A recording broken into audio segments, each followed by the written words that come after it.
Good evening, ladies and gentlemen. A lot of smiling faces in here tonight. Must be something going on.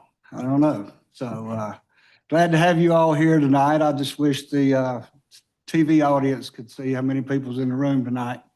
Just concerned about what's going on tonight and during the regular scheduled meeting. I'd like to welcome everyone to the October 20th, 2025 of the meeting of the Surry County Board of Commissioners.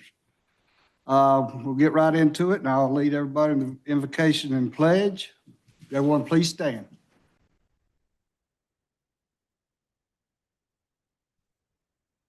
Our most kind and gracious Heavenly Father, come to you this evening asking your blessings upon this meeting. We ask that you surround us with your love and care, wisdom, guidance, that we may do the business of Surry County and make decisions that are pleasing to you. Bless our nation today, dear Lord. Keep all our military safe, foreign and at home. All our men and women in uniform, whether they're police, fire, EMS, nurses, doctors, keep them in your care. Again, we ask your blessings upon this meeting tonight. Thank you, Lord, for everything that you do. Amen. I pledge allegiance to the flag of the United States of America and to the republic for which it stands, one nation, under God, indivisible, with liberty and justice for all.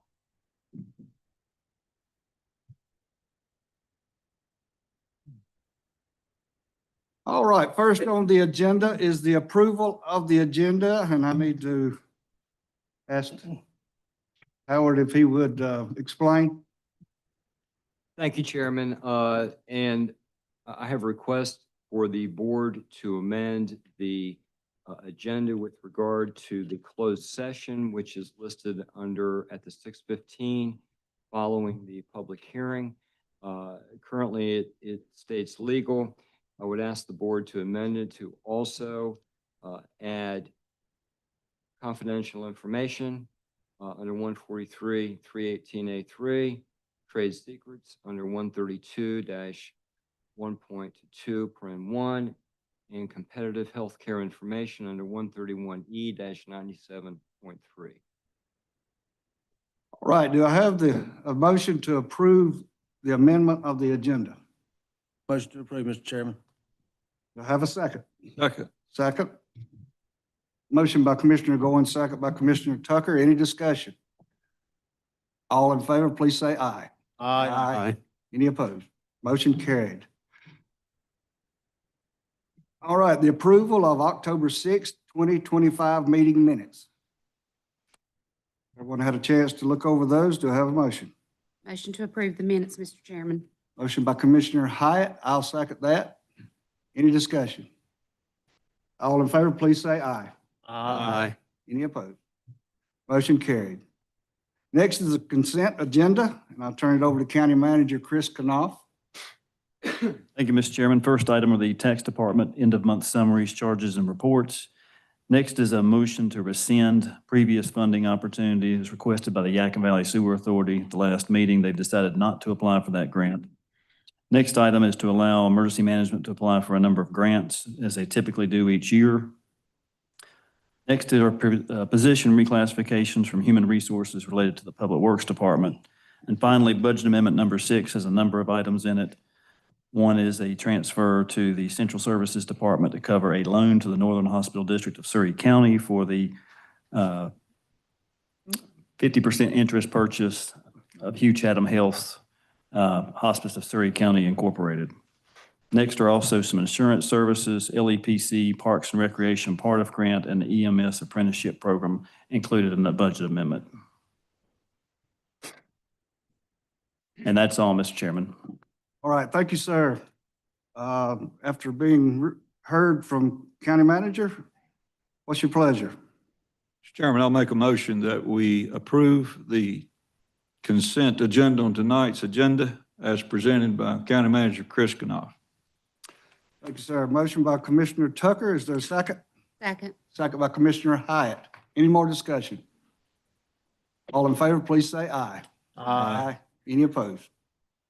Motion carried. Next is the open forum. At this time, you can speak about just about anything you want to speak about pertaining to the county. If you're here to speak on the public hearing or the rezonings, you'll have that opportunity later in the meeting. So if you have anything during open forum, please step forward, name and telephone number, please. You'll have 3 minutes. Hello, sir. My name is Earl Blackburn, Elkin City Schools Board of Education, 336-466-2473.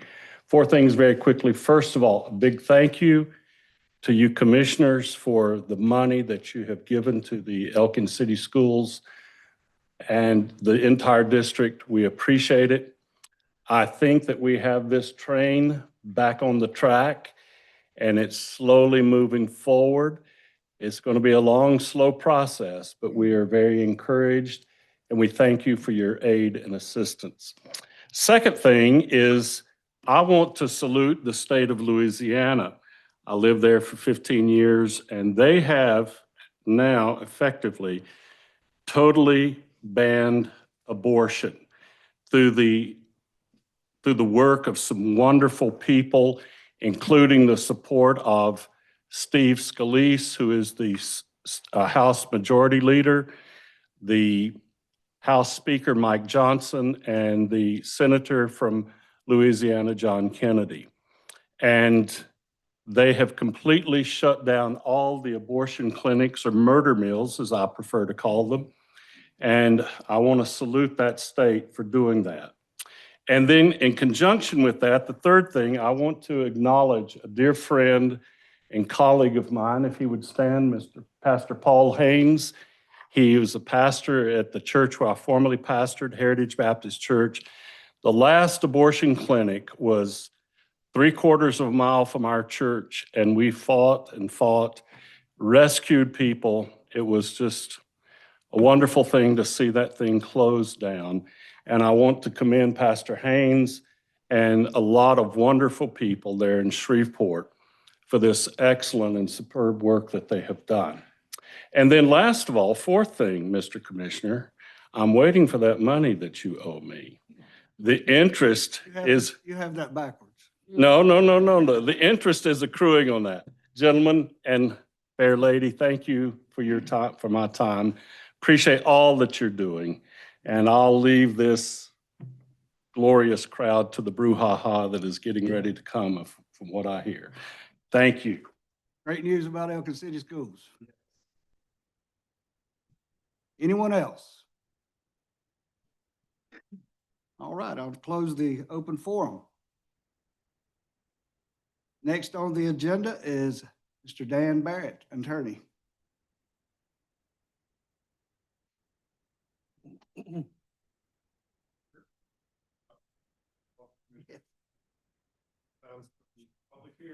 All right.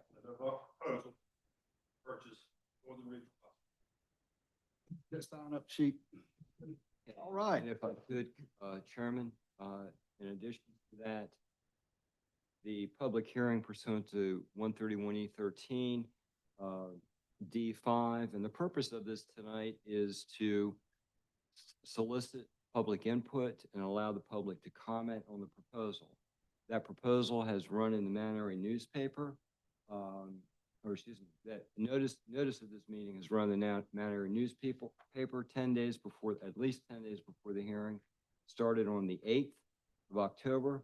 The proposal has been placed online on the county website. Copies were available to the public. The Manary News published a lengthy and extremely detailed article covering the provisions of the proposal. There are copies in the back for anyone who would like a copy of the proposal.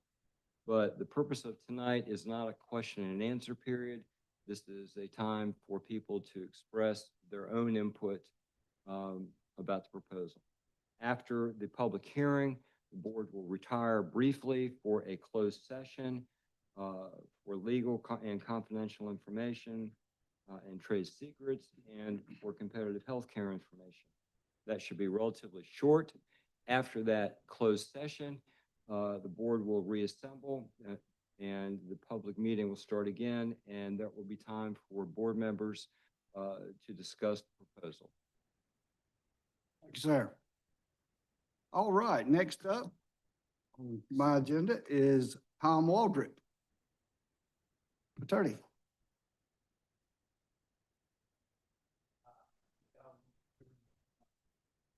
All right, thank you, sir.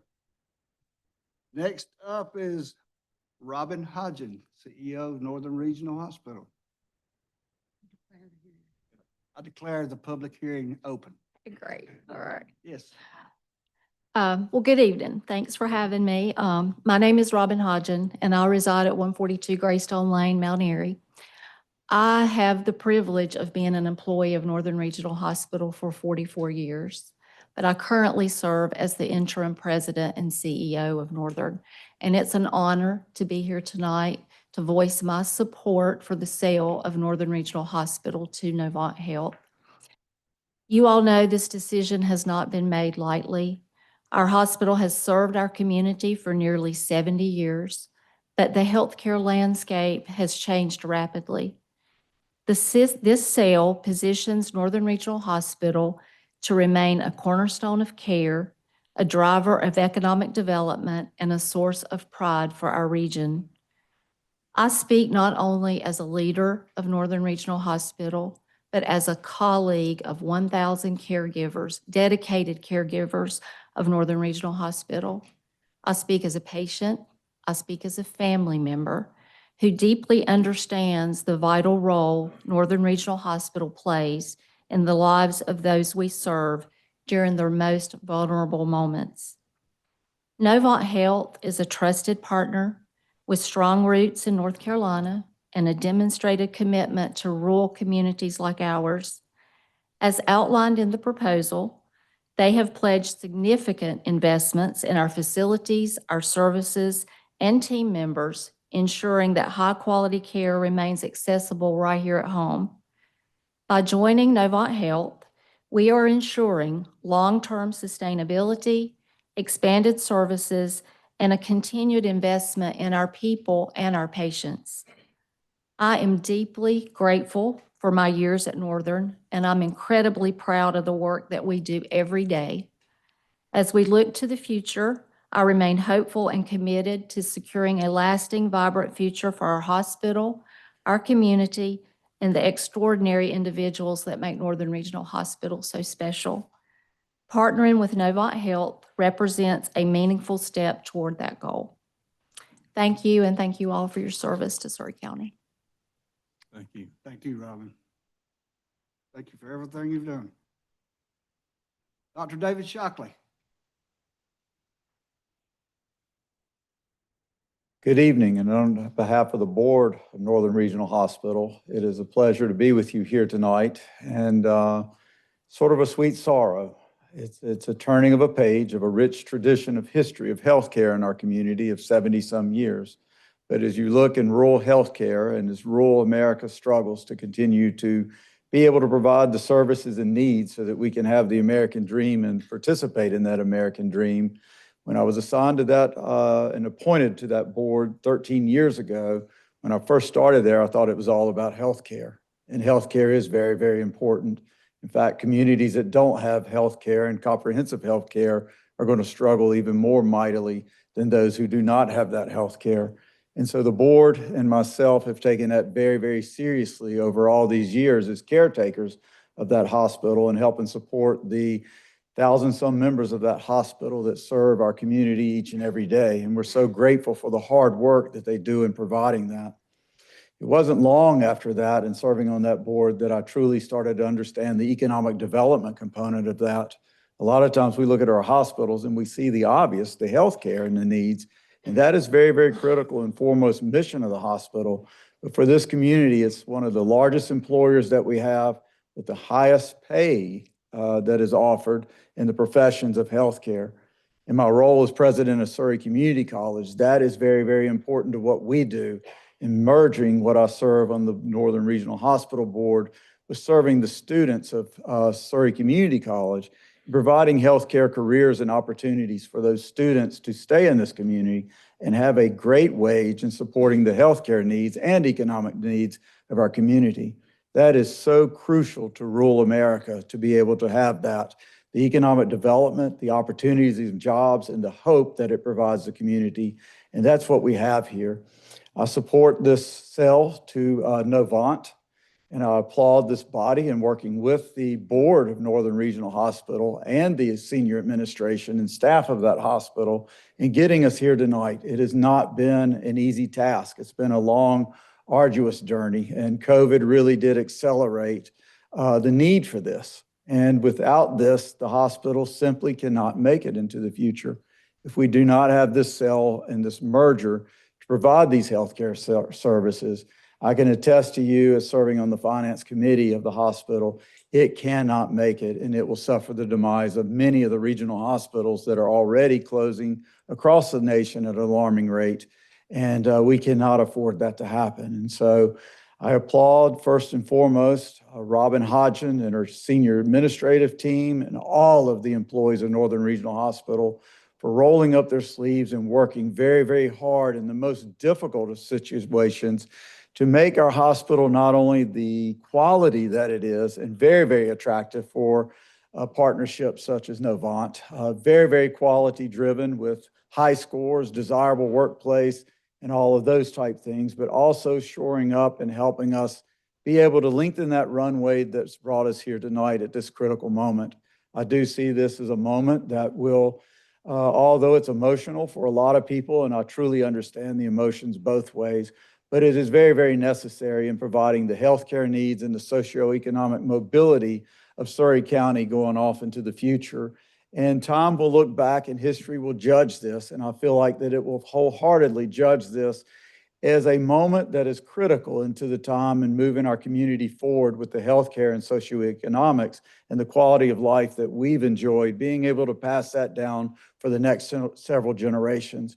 And so I wholeheartedly support this tonight. I wholeheartedly support the board and the decisions that you've been making along the way and the gravity of the situation that you face tonight as well. And so my heart is with you and my thoughts and prayers are with you as you make these critical decisions in supporting our community and supporting our hospital and supporting the sale of the hospital with such a wonderful partner that has come forward and attributed and will make a great partner for us going forward and being able to keep the culture and the values and what is so good about this community and what is so excellent about that hospital and adding the resources and the need and additional needs so that we can expand and offer greater heights and greater support for our community. So thank you so much.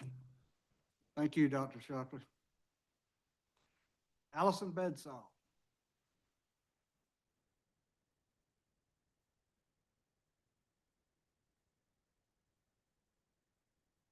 Good evening. Good evening. My name is Allison Bedsall, and I reside here in Surry County at 165 Patchwork Lane in Mount Airy. And I'm a nurse, and I proudly serve as an employee at Northern Regional Hospital. I've worked there for the last 16 years. Today, I'm honored to voice my support for the proposed sale of Northern Regional Hospital to Novant Health. Throughout my career, I anticipated that Northern Regional would one day become part of a larger healthcare system. While this idea initially felt overwhelming, I am relieved that the prospective partner is Novant Health. Early in my nursing career, I did work at Medical Park Hospital in Winston-Salem. I returned to work and chose Northern Regional to be closer to home once I stayed home with my daughters for a while. Since then, I've cherished the opportunity to work at Northern and care for the people of our region. From a nurse's perspective, I can confidently say that Novant values its employees. During my time there, I had access to numerous opportunities for professional growth, whether that be education, skill development, or career advancement, and I experienced a work culture that was deeply rooted in collaboration and support. From a patient's perspective, Novant demonstrates a deep commitment to communities it serves. They invest in care and innovative treatments to improve patient outcomes. Healthcare is constantly evolving, and Novant ensures patients today have more options than ever before. As a nurse and an employee of Northern Regional Hospital, I'm genuinely excited about this partnership. And I believe that this transition will strengthen our hospital and benefit patients, employees, physicians, and this community. Thank you. Thank you. Alicia Hutchins. Good evening. Good evening. My name is Alicia Hutchins, and I proudly serve Novant Health in our Triad region as the President of Acute Care Operations. I'm also the President of Novant Health Forsyth Medical Center and Novant Health Medical Park Hospital, and it's a pleasure to be here this evening. I'm also your neighbor. I live in the area, and I've raised my family in the area. I've taken my kids to the schools in Surry County. I live right here, and not only am I proud to call this my home, but I am grateful for it. It's an honor to join you this evening. I want to thank all of you for the commissioners for selecting Novant Health as your preferred healthcare partner of choice for Northern Regional Hospital. I also want to thank each of you for being here tonight. Your presence reflects how deeply you care about the health and well-being of the community, and that means a great deal to all of us. It's no secret that Northern Regional Hospital has established a reputation of excellence in the community.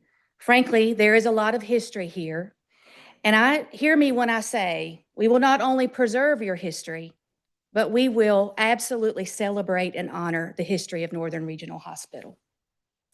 But you may be unaware that Novant Health has also an established presence in long history providing collaborative care in Surry County. Long before the request for proposal, we've collaborated, we've been there, we've partnered over and over and over. Without being asked on a piece of paper, we've been there providing remarkable care as we needed to, whether it be from a tertiary care perspective or from partnering with things such as one longstanding commitment that we're incredibly proud of is the Heart and Vascular Partnership. For years, we've placed Novant Health cardiologists in Surry County so patients can receive the expert care they need, close to home at their local hospital. Our focus through this proposed integration remains clear: to strengthen access to comprehensive, high-quality, primary, specialty, and hospital-based care throughout this region. We're equally committed to investing in the hospital itself, in the services it provides, and in the team members who deliver exceptional care every day. For without the team members, we cannot provide remarkable care, amazing and exceptional care. Many hands come together all over the country and all over the world every day to take care of patients.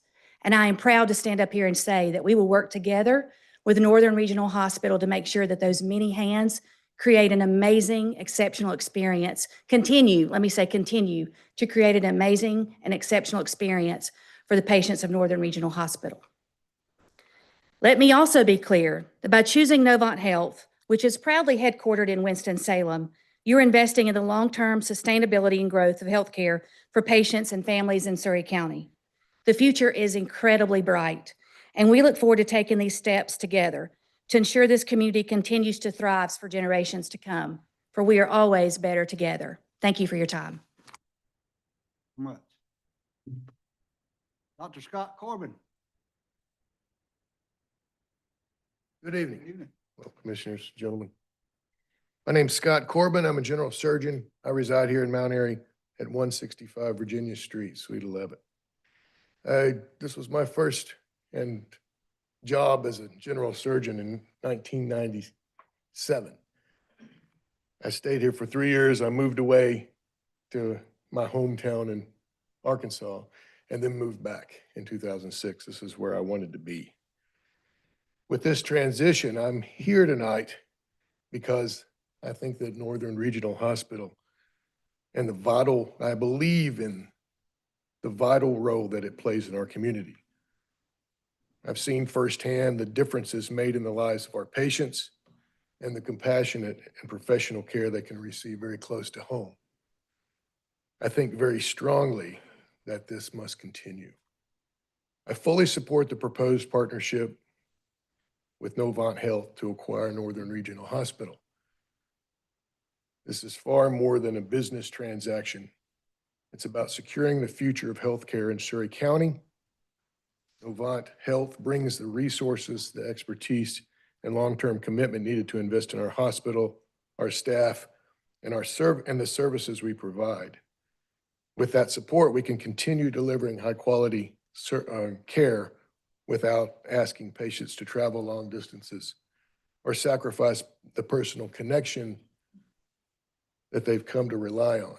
Obviously, when patients need a higher acuity of care, it will actually help streamline that process of transfer if needed. As a long-term member of the medical community and someone who spent years caring for patients alongside the exceptional team of across the board, medical professionals, nursing, physicians, I truly believe the partnership is the right path forward. Novant Health is highly regarded by our medical staff, and their involvement will not only strengthen our hospital, but also ensure that excellent health care remains accessible to our community for generations to come. Thank you. Thank you, sir. I noticed you had to write your name so we could see, so I could read it tonight, Doctor. Thank you so much. Doctors don't usually do that. So next up, Joseph Selesic. Joe Zalesik, 1541 West Devon Drive, City of Mount Airy, 336-934-2791. My house sits in the path of the helicopter landing zone for Northern. And every time I go in my backyard and see a helicopter, I know that somebody is leaving Northern. They're not coming in. It's not a trauma center. It's not a neurosciences hospital. It's not a cardiac surgery hospital. I would love to see those helicopters come in, bringing patients to Northern. Northern gets it. I've worked in healthcare for 40 years. Every day I went to a hospital, went to a health system that grew. And this deal with Novant is good, but I have some questions. They've committed to 10 years. Now, 10 years to me is not a commitment at all. It's only saying that those core services that you have, we will do them for 10 years, but then what happens at year 11? Will the skilled nursing facility shut down? Will a student at Surry Community College that graduates with a nursing degree, will they be able to work there? Or will it just be an emergency room? Will Novant consider establishing a physicians hospital organization so that the physicians and the hospital can negotiate with the insurance companies to get the best financial bang for their buck and the best patient outcomes possible? Also, will Novant consider building an outpatient surgery center to take some low-risk procedures out of the hospital and into an outpatient setting? Because when you do a colonoscopy in the hospital, it costs more money than if you do it outside the hospital. Next, will the Community Health Foundation do health screenings?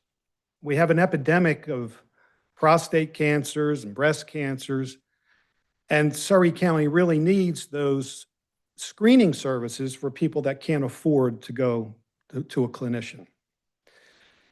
Next, will this hospital district still exist? Will the Board of Commissioners here, will the county commissioners have any say besides the Community Health Foundation? Will you have a say in the future of Northern or Novant, whatever you want to call it?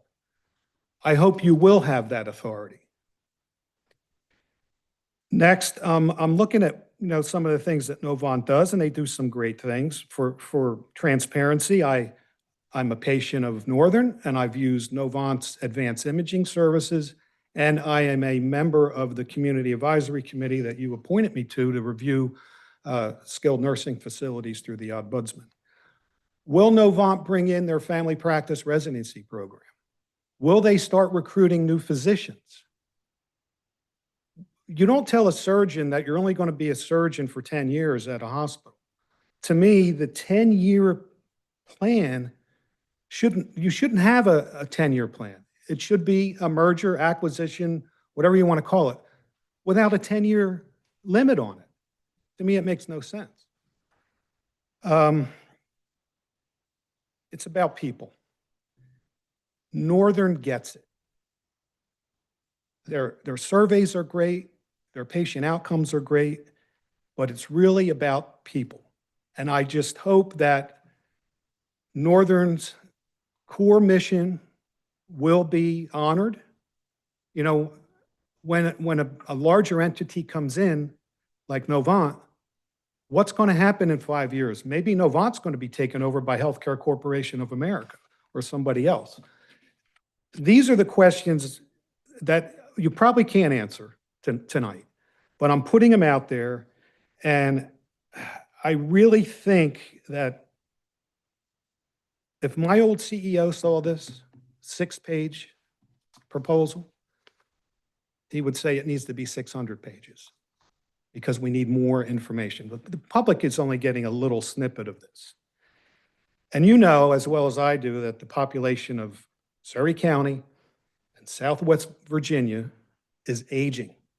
We are not growing. So we're going to need more advanced healthcare locally. So again, I could say I support it, but I think you guys, when you deliberate, look at that 10-year plan. I think it needs to be longer than that.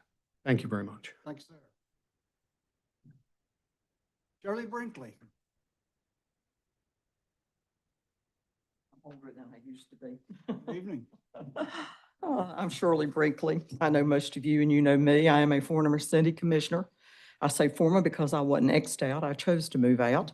And I appreciate you all seeing me. And it's nice to see this young lady make y'all look so good.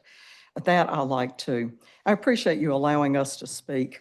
Joe mentioned a few things that he and I have not spoken about, and I thought it interesting. I've lost a lot of sleep over this. And I would like for you all to hear me out. I know you're not answering these questions now, but there are still a lot of unanswered questions in this proposal. I guess one of the things that I live in Mount Airy. I've used the hospital. Once upon a time, for a number of years, Northern Regional was known by many people as the Band-Aid hospital. Well, I can tell you, this hospital has become the top of the line hospital. I've had surgeries there. I've had to go to emergency rooms there. Your EMS is excellent in getting us where we need to go. My husband will be 94 in December. We'll discuss that situation in a minute. And I could not ask for better care than we have gotten at Northern Regional. The staff is excellent. The doctors are excellent. It's good. And I'm just real pleased to be able to brag on Northern Regional Hospital. It is a small hospital. My concern is many, many doctors leave to go to smaller hospitals. We have some doctors in our area that are at this hospital that come up from other areas to serve at Northern Regional because they don't want to be a member of a large organization. And Novant is a bureaucracy. It's huge. And I'm afraid that if we go under a big company, that we're going to be lost in the brush somewhere because we're not going to really be taken care of. I'm sort of listening to Joe, and we do need more in this proposal than what we're seeing as the public. You all have been offered $2 million. Wow, what a lottery. What's going to happen to the $2 million? How will the taxpayers benefit from this?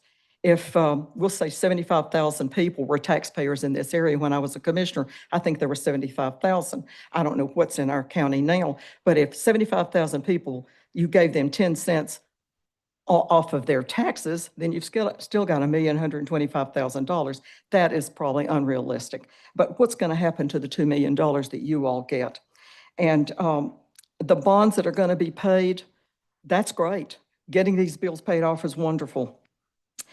There's no guarantees that the patients will be able to receive medical treatment in Mount Airy if now going to Winston-Salem for treatment.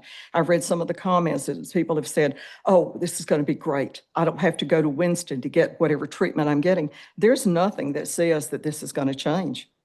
We may still have to go to Winston for various things.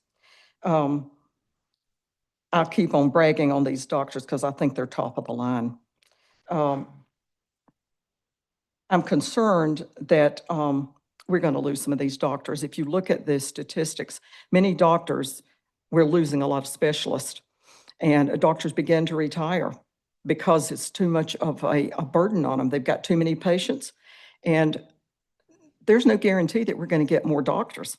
We've got some of the best in our area that we could possibly have. And I don't want them to leave and form their own group, as many have done. ENT has their own group.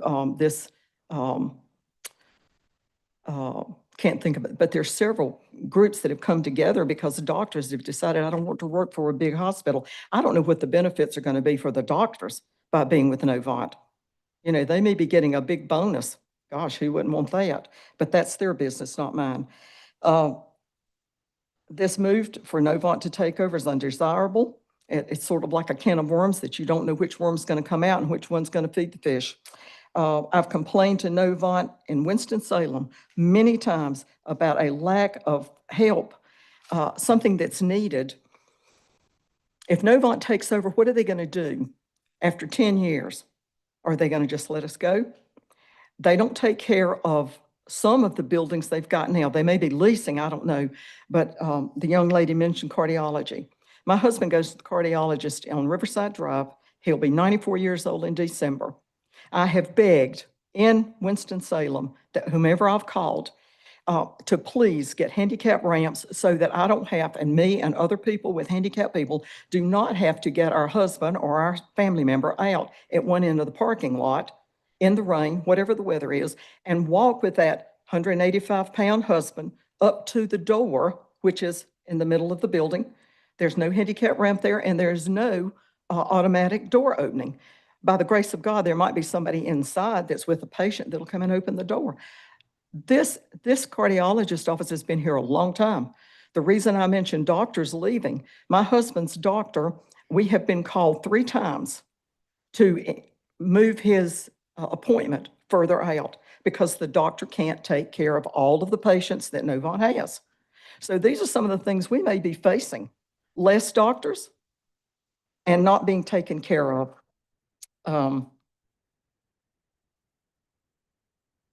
Of course, some of the buildings that they have need updating. This is one of them that I might mention. Also, let me mention several other things that's in the proposal. I was up at 2 this morning, didn't realize that all of this came about in June, which sort of surprised me because I don't take the Mannery paper. And so I had to go back and look. It says here in the proposal, under partnership and vision, Novant ensures Surry County residents maintain an important voice in the governance of Northern Regional Hospital. What exactly is that going to involve? These are questions you can find out in your meeting when you go back. They are currently operate 5 hospitals. Novant will become the sole owner of the existing assets, and the removal of the hospital senior leader, the CEO, is going to be gone. Then who's going to be looking after it? Not a voice in the community. Participation, to participate in the process of hiring Northern Regional Hospital senior leadership and CEO. Is there going to be a CEO? It doesn't look like it. One of the questions I have too is under key terms. How many are really on the board? It says that as part of the governing structure, one person from and nominated by Surry County, which are you all, I'm assuming, will be appointed to serve as a voting member on Novant's Triad Regional Board. How many people are on this regional board? We're going to have one voice? That doesn't seem very good. And of course, the $35 million bond is outstanding. I know that's going to be good to get rid of. Another thing is under operating model, Novant commits to maintain a local leadership team at Northern Regional Hospital for at least the next 5 years. Then what happens? A lot of unknowns here for the public. You all may have the answers in the back. I don't know. $135 million in capital and operating expenses will be invested over the 10-year period. Then what? What happens from there? I'm almost finished, guys. My voice is getting tiring, I know, and ladies. Approximately $12.5 million will be paid at or shortly after closing to retire Northern Regional Hospital's outstanding bond debt. And then you all will get the $2 million. What are you planning on doing with it? Have you already got your minds made up? Are you going to spend that money on something that's maybe not going to benefit the people of the hospital or the patients? I've got investment in the clinical services. Novant will maintain current core services for 10 years following the closing, including, and it has a list of things here. And then what is not done now is upgrade clinical infrastructure. I mean, that is on page 6. There's a lot that Novant, it is a huge business. Patients are not the important people, and that's the part that bothers me. This is a regional hospital that has excellent service, and I don't want to see it leave. Thank you for hearing me out. God bless you all. You've got a tough job. Thank you. Ken Badgett.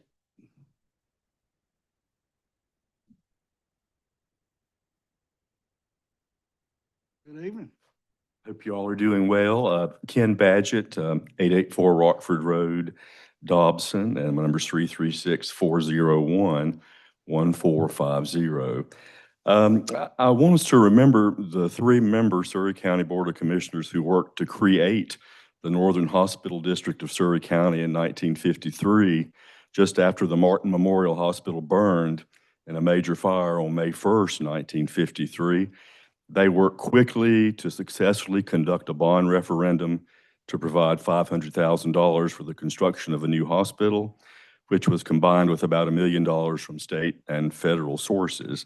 And the names of those commissioners were, and these folks have been long gone, I'm afraid, Marshall Fowler of Mount Airy and Sam Smith of Pilot Mountain, and Martin Quiller Snow of Elkin, who was sort of a legend in the Elkin area. And they did a great job and worked in a crisis situation, and y'all may be close to that situation here now. I hope it's not quite that bad. So I have several questions that you may or may not want to consider. First, in considering the sale or this sale, how were the values of the hospital and its various assets determined? Was there an independent appraisal by anyone not connected in some way to Novant Health or to the other potential buyers? What is the present status of the Northern Hospital District? What exactly does it do? What does it and or the county own? I think most people in the county are just not familiar with that district anymore. It sort of went out of the taxing phase back around 1980 or something, but since that time, I think some would be surprised that it still exists. I mean, it's a matter of fact.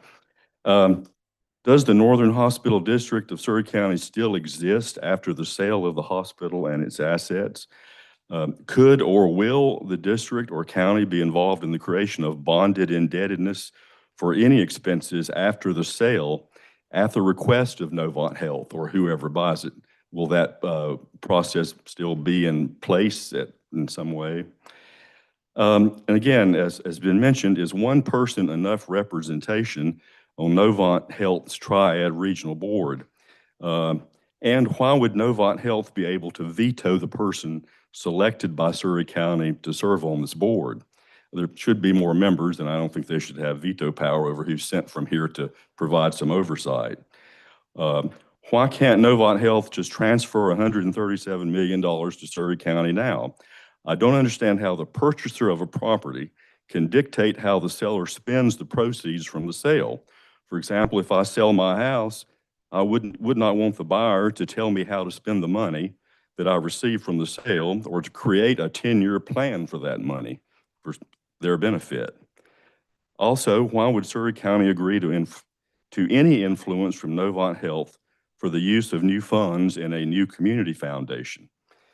If a community foundation is created, I believe that Novant Health should contribute more than $35 million.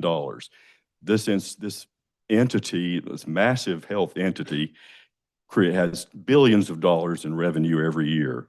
The total amount of this $35 million equates to one payment of about $490 per Surry County resident. Novant pays the 8 members of its management team a total of about $16.5 million per year, or about $2 million per team member every year, and this is taxable income. I think Surry County residents deserve more from whoever purchases this facility. And as a matter of fact, I have no issues with the health practitioners at Northern Regional or at Novant Health. The experiences I've had and my family have had with both these places have been, for the more or less, very positive. And I think most people in this county appreciate our connections to Winston-Salem and the healthcare systems there, and to our systems here at Hugh Chatham and at Northern Surry. However, the business aspect of healthcare has just become so problematic, and I just hope we're able to get the value of our facility for the use of the people of this county and for the tax investment that took place for about 25 years. Thank you all very much. I know you have a rough time with this. Thank you. Thank you. All right, I saw some people come in, and after we got started, anyone else like to speak on this subject? All right, I will now close the public hearing. Do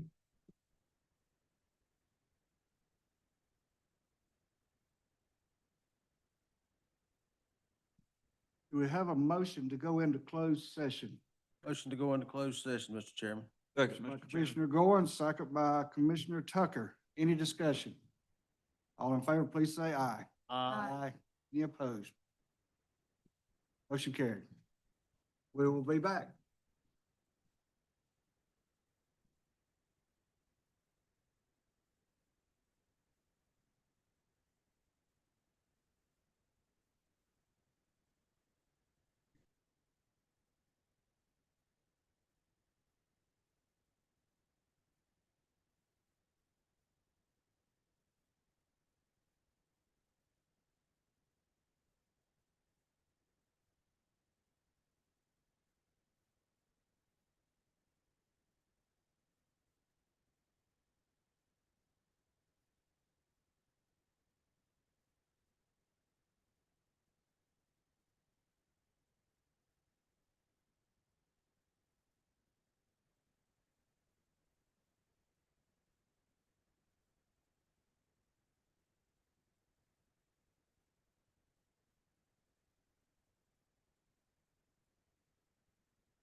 It's cold, the rapture's got.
Beautiful.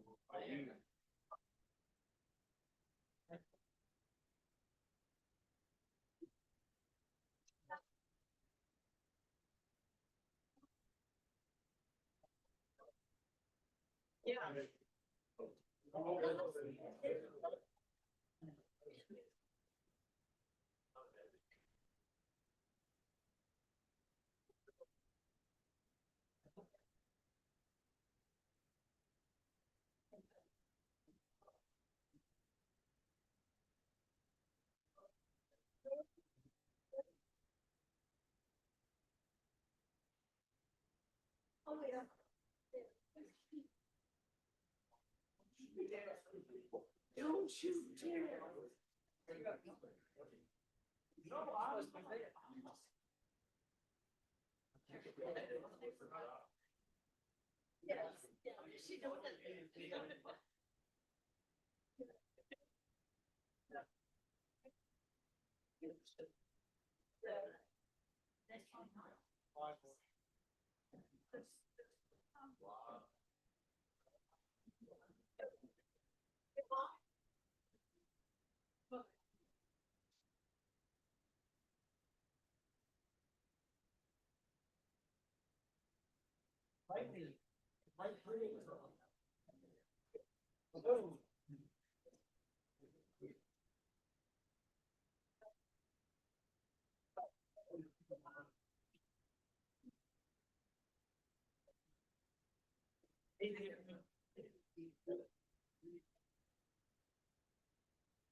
for whatever reason.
They can have it, but already.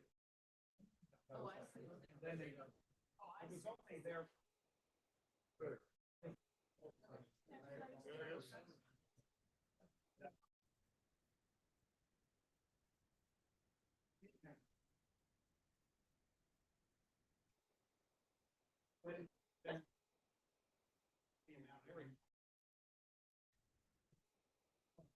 There is a there.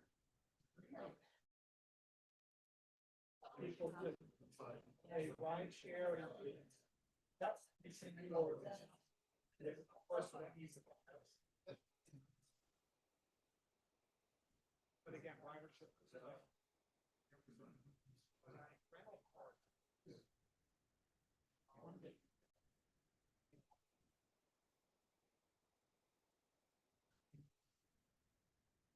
But it was low, that's a such thing. So I'm on a very. And most of these.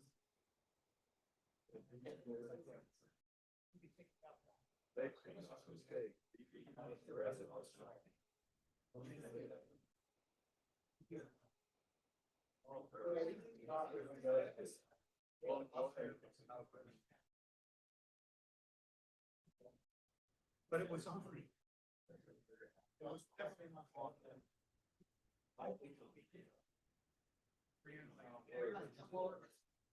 It is like, it's already.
All right, we're back in session.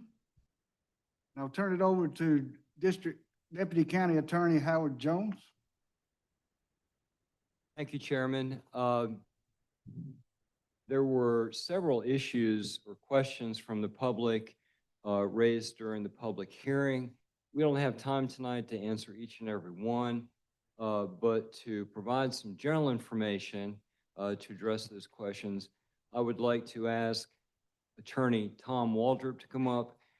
Tom is a former judge of longstanding. He is also of longstanding a private practitioner whose business revolves around aiding communities like ours in associating partners in saving hospitals. That's what he does for a living.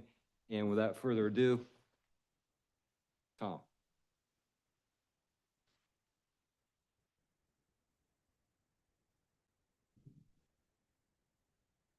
Chairman, members of the board, thank you for an opportunity to address you on some of the issues that have been raised here tonight. The first thing I want to talk about is the 10-year commitment that Novant has offered the county in this matter. I've probably represented more than 15 different hospitals, rural hospitals, buying or selling them, some in bankruptcy, some out of bankruptcy. And I would say that it's fairly common to see a 5-year commitment from a buyer. I've seen plenty of times when it's 2 or 3 years to maintain the services, to maintain employees, because it's very important to the community. I've never seen a 10-year commitment. So I'm going to give you that perspective. That's quite generous. The second thing is that healthcare is suffering. Rural healthcare is suffering in this whole country. Dozens of hospitals are closing every year. Martindale General closed last year in Eastern North Carolina. And I represent other hospitals in North Carolina, rural hospitals. And I'm trying to keep them from closing. So finding a partner with the financial strength to maintain healthcare is the reason that you can sustain healthcare. And that's because small independent hospitals don't have the financial clout to negotiate higher reimbursement rates from the insurance companies. That's it.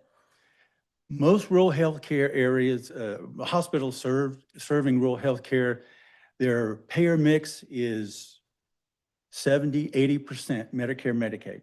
Well, that's the rates there are set by the federal government. So they survive because of the reimbursements they get from those patients that have health insurance. And the larger systems are able to negotiate higher rates for those services. It's as simple as that. And that's why many of them are failing, and that's why many of them are seeking a partner. Novant has committed to invest $137 million. No company I know of pays $137 million and then walks away from it. It says to me that they have a commitment, not just for the 10 years, but beyond. I'll let Novant speak to that if they want to, but that's all we can possibly expect. And finally, I will say, what you see here tonight is the result of a competitive process. What do I mean by that? This board asked for proposals.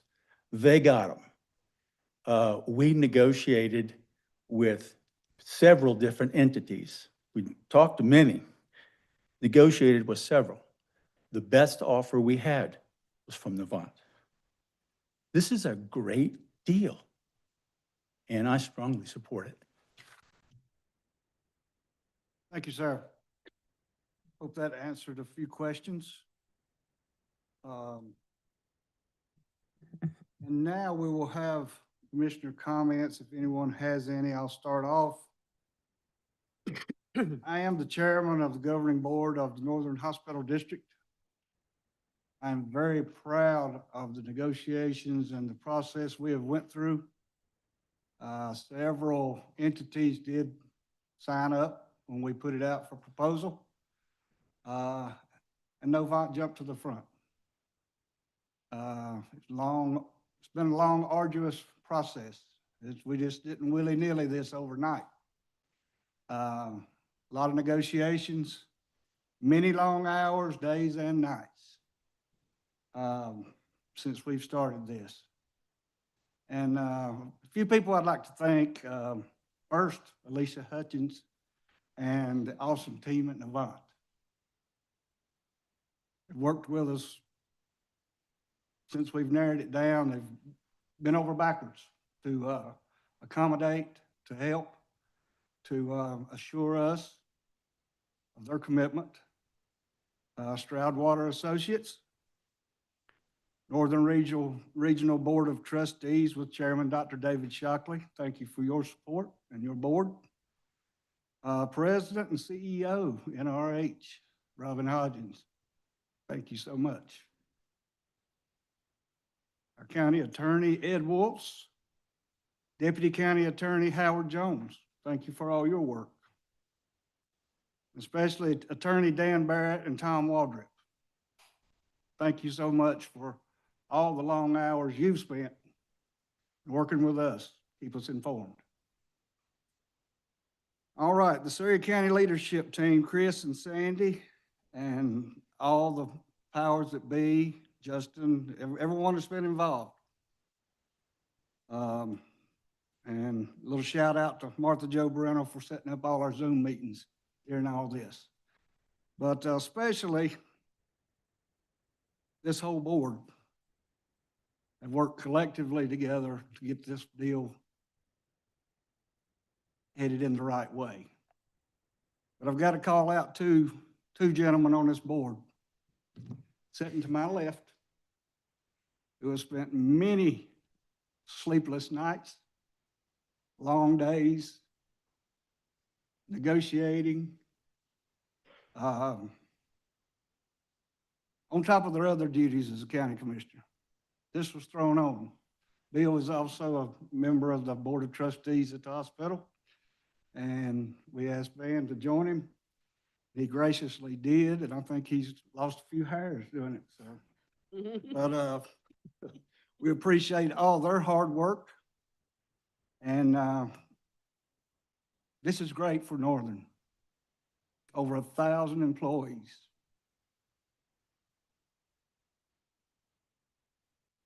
We didn't know if they was going to have a job next year. This has been tough. Mr. Waldrop touched on it a little bit. Several years ago, there were over 110 rural hospitals in North Carolina. Right now, there's fewer than 10. That ought to tell you where we were heading. And with Dr. Shockley's leadership and the Board of Trustees, I see TJ sitting there, and Snow and several more sitting here. I thank you for everything you've done and kept the hospital afloat. Robin, thank you so much. But together, we've come together to make this a great place. The healthcare, the doctors, nurses, that's a special calling. And we've got some of the best here in Surry County. Thank you. Anyone else? I'll just say that, yes, collectively, we've worked with several folks that we've talked with concerning a partnership or affiliation of some type, a merger, an acquisition.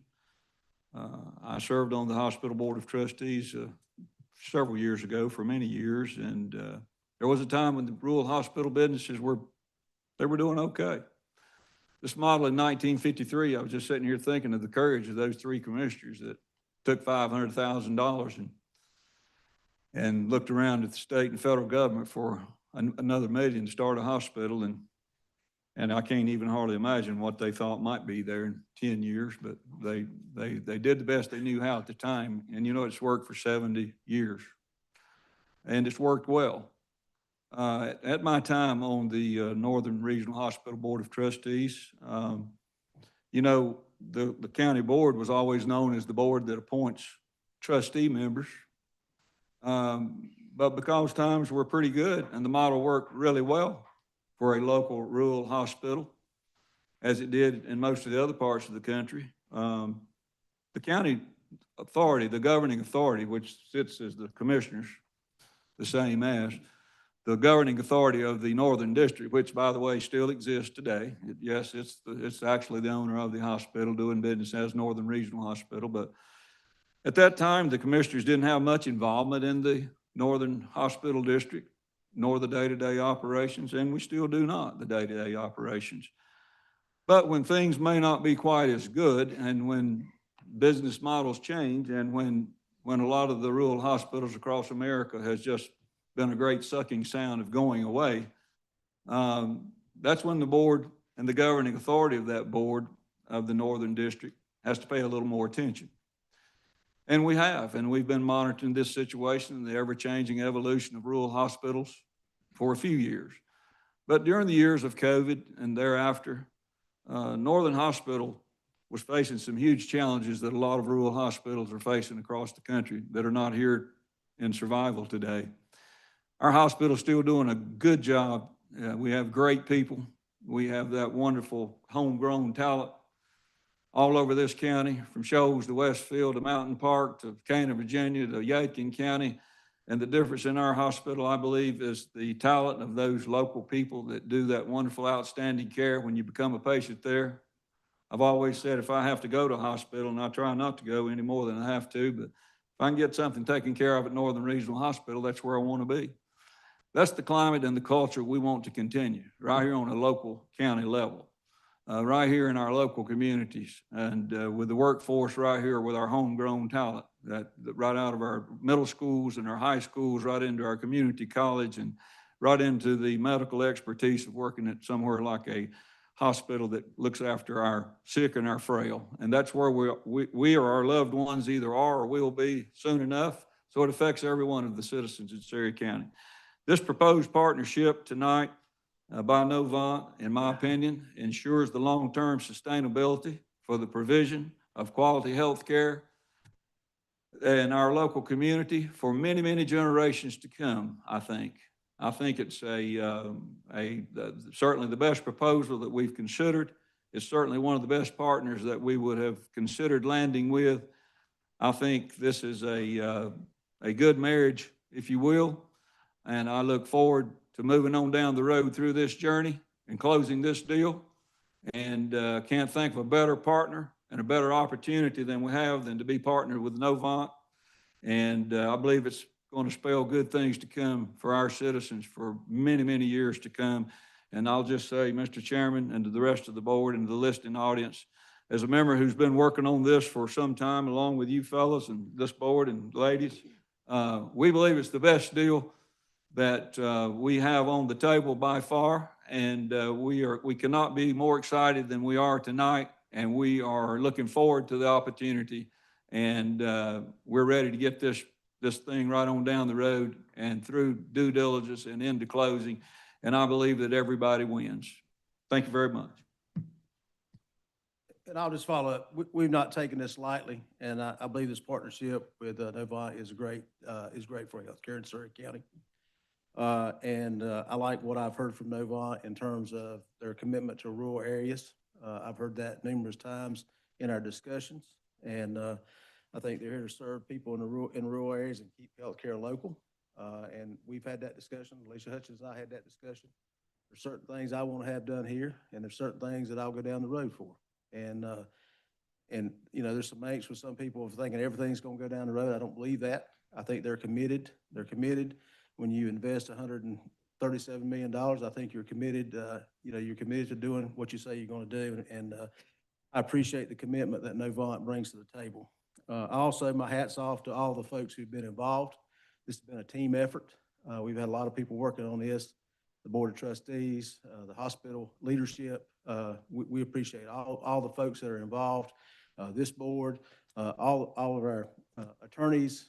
They've guided us through this process, and we appreciate all the effort that has been put into this proposal and coming to the night. So we appreciate y'all. I want to tag on to that to say that after COVID, a lot of circumstances changed. But the one thing that did not change at Northern Hospital is the resilience of the staff. And that even before we came to this impasse to have the conversation about whether to partner or whether to sell, the employees day to day continued through their work, not knowing what was going to change with insurance, whether money would be there to do this or to do that. And whether you think it's all held in a leadership team, and leadership knows that, it filters down to the very lowest person on the totem pole, because they all have important jobs and they all desire to provide the best service that they can. That is my biggest thank you to you, Robin, and to you, Dr. Shockley, of keeping the board and the staff with good morale so that we could get to this point. I know it's been very uncertain and emotional times for you, and I'm happy that we have gotten to this point. This is a good proposal. I feel like the team that has reached this, gone through these negotiations and come to this proposal, it has not been done lightly. It's been a lot of lost sleep, a lot of negotiations, a lot of research, a lot of appraisals, a lot of legalese that we had to have more chairs in the room than we've ever had before. So nothing was decided lightly, and I hope that the general population of the county understands that. But I say thank you to all of you who are involved, but mainly to the staff, to Northern, who has continued services in the uncertainty of the conversations. I'll be brief. Thanks for everyone who's showed up tonight to speak at the public hearing. Thank you, Ms. Hutchins, for coming up tonight, and your staff, and what you have committed to in this proposal. I want to say I've been here 16 years, and I think back a lot of the big decisions that we've made here that affect Surry County during that time, and even sometime before I came in 2010.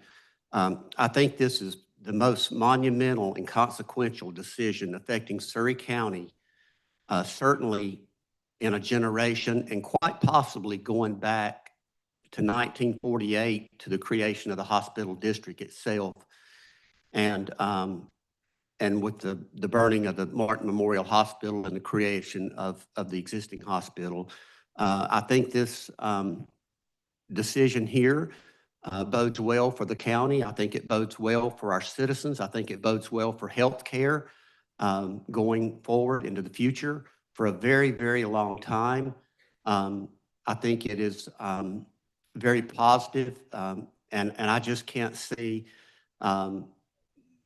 any downside to this, and especially in light of the challenges facing rural hospitals and healthcare in our nation today. And I want to say that I'm grateful to Novant for their commitment and their investment that they're putting into this. And thank to the staff and the board at Northern Regional for all the hard work in seeing this through. I think it is a very good proposal for our community, and I look forward to supporting it. Thank you, Mr. Chairman. Thank you, everyone. Now, Commissioner Goins will read the resolution. Surry County Board of Commissioners, resolution declaring the intent of the Board of Commissioners of the County of Surry, North Carolina, for the Northern Hospital District of Surry County to enter into an agreement with Novant Health for the sale of the assets of Northern Regional Hospital. Whereas the Surry County Board of Commissioners is the governing body of the Northern Hospital District of Surry County, doing business as Northern Regional Hospital or Northern Regional. And whereas the Board of Commissioners has received a proposal for the purchase of Northern Regional from Novant Health, which complies with the requirements of North Carolina General Statutes 131E 13-D.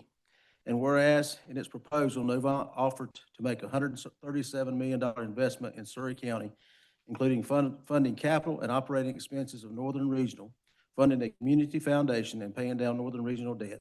And whereas in the proposal, Novant Health also pledged to continue current core services at Northern Regional and provide assurances for Northern Regional employees. And whereas Northern Regional made copies of the Novant Health proposal to purchase Northern Regional available to public on October 10th, 2025, in compliance with North Carolina General Statute 131E 13-D 6. And whereas in compliance with North Carolina General Statute 131E 13-D 5, the Board of Commissioners gave notice of its intent to hold a public hearing on the proposal by Novant Health for the lease, sale, conveyance, or affiliation of Northern Regional by publication in the Mount Airy News at least 10 days before the hearing. And whereas a public hearing with an opportunity for citizens to comment about the proposal has now been held. And now, therefore, the Board of Commissioners of the County of Surry, North Carolina resolves as follows. After careful consideration of Novant Health's proposal in a public hearing, the Board of Commissioners finds that Novant Health's proposal to purchase Northern Regional is in the best interest of the citizens of Surry County. Accordingly, the Board of Commissioners declares its intent to enter into an agreement with Novant Health for the sale of the assets of Northern Regional, subject to due diligence and mutually agreeable transaction documents in accordance with North Carolina General Statutes 131E 13-D 7 and 8. The Board of Commissioners further declares that Northern Regional will negotiate exclusively with Novant Health to finalize this sale in accordance with the agreement of the parties, adopted this the 20th day of October 2025, Surry County Board of Commissioners.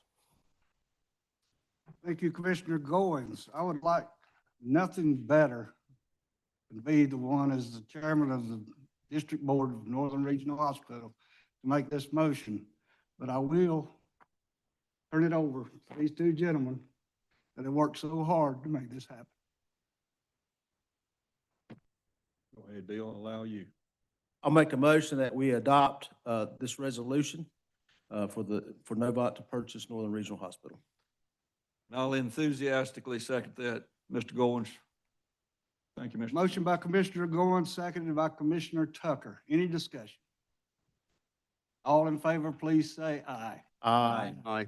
Any opposed? Motion enthusiastically carried.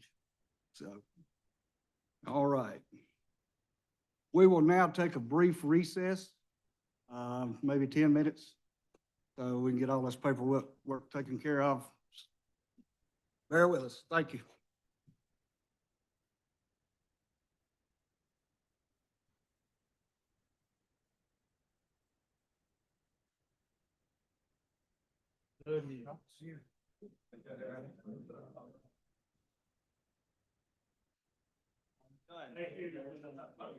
See ya. Good to see you. Sorry, my eyes look bloodshot like I've been. Key injections and 2 surgeries in the past 5 weeks. Glad I can.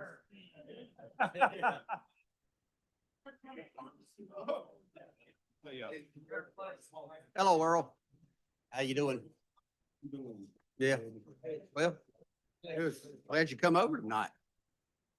Hope I made sense with what I said. Well, yeah, absolutely. I Yeah. want to introduce you to a dear friend. Yeah, how you doing? Eddie Harris. Mr. Adrian, Fast Eddie Harris. How long you up for? We'll be preaching up there. Boston. I'd say they need some preaching up there. Probably. Sure. Wouldn't you? I believe I preached for them 2 or 3 times. I've been up there twice and preached. Well, I'd say Yep. they need a little preaching up there. Yeah. Well, Hey, bring by. yeah. Dan, Always. great job. Yeah. You may bring him by the shop. Yeah. someday and just take him Yeah, there. we'll be there. Yeah, we're there all the time. The boys from Mexico come in yet? No, next Monday. Next month. Yep. See you, TJ. Yeah. Hello, AJ. How are you, sir? Good to see you. Little thinner in the hair, a little clearer. Yeah, yeah, yeah. I've been all right. Guys did a great job. This is. Thank you, sir. Acquisition. Yeah. Sorry, people. Well, it's complex. Yeah. This. No. Yeah, it is. Yeah. Thank you. Well, appreciate it. Thank you. Thank you. Modern medical advancements.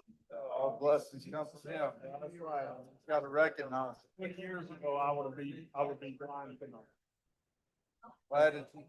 I want to introduce you to a dear colleague and friend of mine. I'm going to show, he's also chairman of the Surry Community College. He's doing a great job over there. And, I'm going to show him around the great state of Surry. All right. Doc, how you doing? Good. And I couldn't make it to the retreat. I'll be honest with you, I just. Oh, yeah. Something had to give, so. Yeah.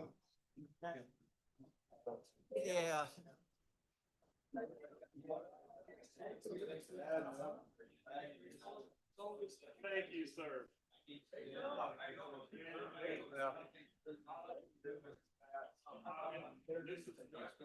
Oh, yeah.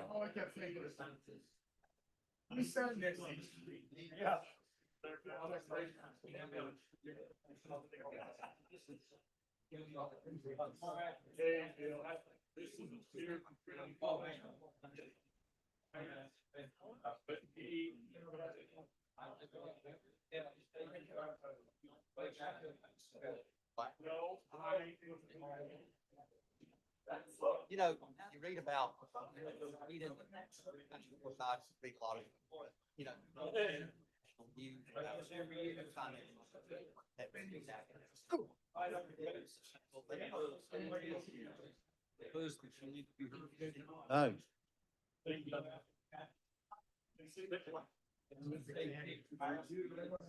Well, I'm glad. All right, how you doing? All right. Hey, you. Yes, sir. All right. I'll be there. I'll be there. I don't reckon. Yeah. Yeah. Good to see you. Yeah.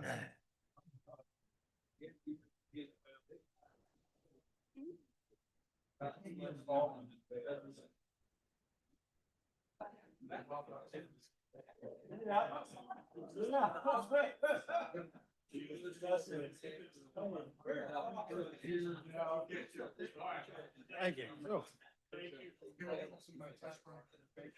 Get your tongue tied.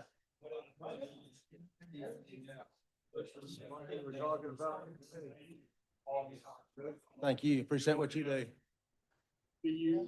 We spent quite a bit of time on Zoom calls, telephone, doing this. So yeah, but it's all good. Good thing. Quitting nuisance doesn't affect me over, you know, Yeah. Yeah.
July 10th, Ricky Bottoms received planning board approval of a special use permit request for an RV campground.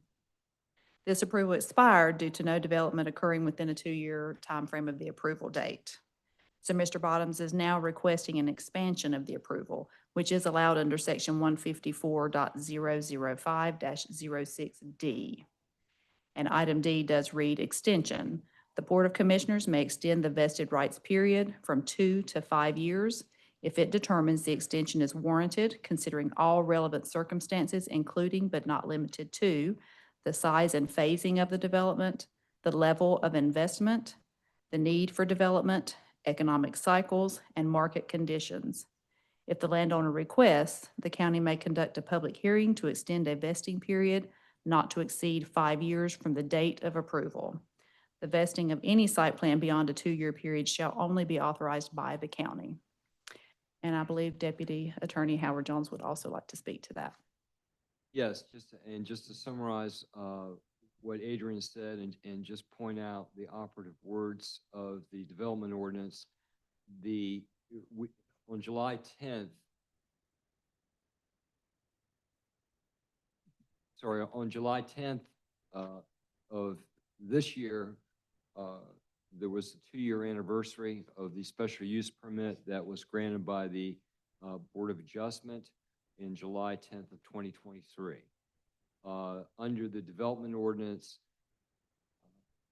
that special use permit has lapsed. However, the section D of 154.005-06 that Adrian discussed does grant this authority to extend that 2 years up to another 3 years for a maximum of 5 total. So what's at issue before the board, and what happened was we had a complaint from a neighbor, and that complaint generated a letter to the applicant, Mr. Bottoms, who received the SUP, explained the situation and telling him that his only redress was to make a motion to this board, which he did. And then we published that. We gave notice, and we posted the property, sent out letters as required. So everyone has been advised of this. It's normally advised of a SUP to begin with, special use permit to begin with. And what we have is this. What this board must determine, and it's wholly in your discretion, is whether or not an extension is warranted. The considerations are all relevant factors. The ordinance may not list other factors that you think are relevant, and it's within your purview to consider those, but named in the ordinance are the size of the development, the phasing, the level of investment. Now, that would take two different courses. One is spent to date, and one is the total required investment. The need for development, the economic cycles that may have been prevalent over the 2 years that this SUP was in effect, current economic cycles, market conditions then and now. After considering all those factors, then the board should determine whether or not they believe the extension is warranted and should act accordingly. And I believe it would then be turned over before we proceed any further to Mr. Bottoms, who has the burden of demonstrating to the board that he's entitled to the extension. All right, Mr. Bottoms. Good evening. Good evening, guys. I'm doing it, lady. Hope everybody doing good. The reason we're asking for the extension, at first, we actually thought it was 5 years. So we kind of took our time. We was waiting on the new president and everything come in and see what was going to go on with the interest rates and things like that. All along, we have been making progress behind the scenes, attorney fees, stuff like that. We've had our guys Piedmont Soil out. They've laid out where they're going to put the septic system. We're talking to Creed Associates, and of course everybody's backed up right now. I don't know if you guys know them or not, but everything's backed up. We're waiting on our funding as well. Had some things go on personally that we had to take care of as well. But other than that, that's basically what we're facing. And I just asked for the 3-year extension so that we can finish this project. I think it's gonna be a good thing for the community and for Surry County. Anyone have any questions for Mr. Bottom? So you do in fact plan to see this through? Yes, sir. And you have, you have made significant financial investment? Yes, we have. say, Behind the scenes, if nothing else, you have spent a lot of money towards this project? Yes, we have. Considerable amount of money out of our pockets. Yeah. I will have a question for the council here. The ordinance says that we can not extend at all, or we can extend for up to 3 more years, or is it 5? Well, it's a total of 5. You can enter an extension today. This extension is being requested after it lapsed. There's no bar to that in the ordinance, but what we have to do is cap it at, the longest this board could extend it to would be July 10th, 2026. So 3 years from the date the SUP was granted. if we grant an extension, I'm sorry. well, not 26, 28. yeah, 28, okay. Right. You like fell over right there. That will give me plenty of time to finish the project. Yeah. Sorry. Yeah. Sorry about that. Yeah, when you said 2026, I thought, oh, man. But Yeah. we still will have to, it's a public hearing, so we still have to hear other people. I'm sorry, Commissioner. You have other questions? The other question, I guess, we can do nothing and not extend it, Yes. or we can extend it for the full amount of, Or any part thereof. or any part thereof. That's where I was going with this. Do you think, Mr. Bottoms, Ricky, it's a long time, but I've known you from years ago, I think. Right. Yeah. Do you think, if we were to split this, this baby and look at it from another perspective, what if we say we would be inclined to grant, say, 1 year or one half of that term? In a year, what do you think you would get accomplished that you could physically see if somebody from the county came over and said, let me check your progress, so the board would know exactly what you were doing and that you were in fact seriously continuing this project? How much, if we were to say tonight, we would give you 12 months, how much, with all of your expenses there, attorney fees, surveying, engineering, what do you think what kind of expectation would you be able to demonstrate, say, a year from today? I would say probably the grading and possibly the septic system. Everybody's backed up, so, I mean, that's my expectations. About 2 years. 2 years, I still think I should be able to have it done. The first phase of it.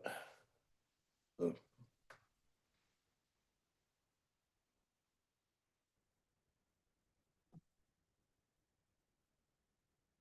Any more discussion?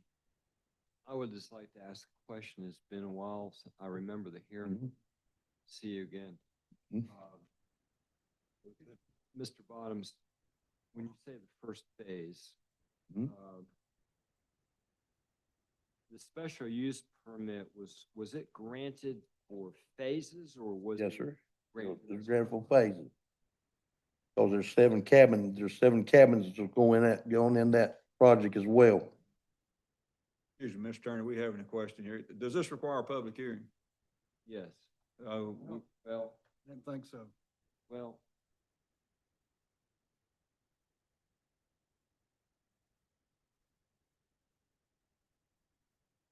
no, I think you're correct. Don't have the paperwork for a public.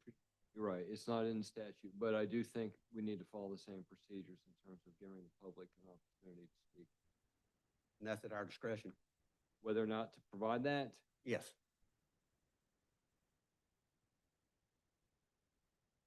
I would say yes, but to be cognizant that you're granting a right that does, you would be granting something that does impact the neighbors. And Well, I guess my contention is well, of course, he's the petitioner. And obviously he's speaking, so, I mean, it would almost, out of a sense of fairness, when you give everyone an opportunity to speak. out of a sense of fairness, I will give everyone opportunity to speak, not with regard to the original sub, not with regard to the site plan that was approved by the Board of Adjustment, just on the limited issue of whether or not this gentleman should get additional time. So just going back on that, how long do you think it would take you to complete the entire project? 2 to 3 years.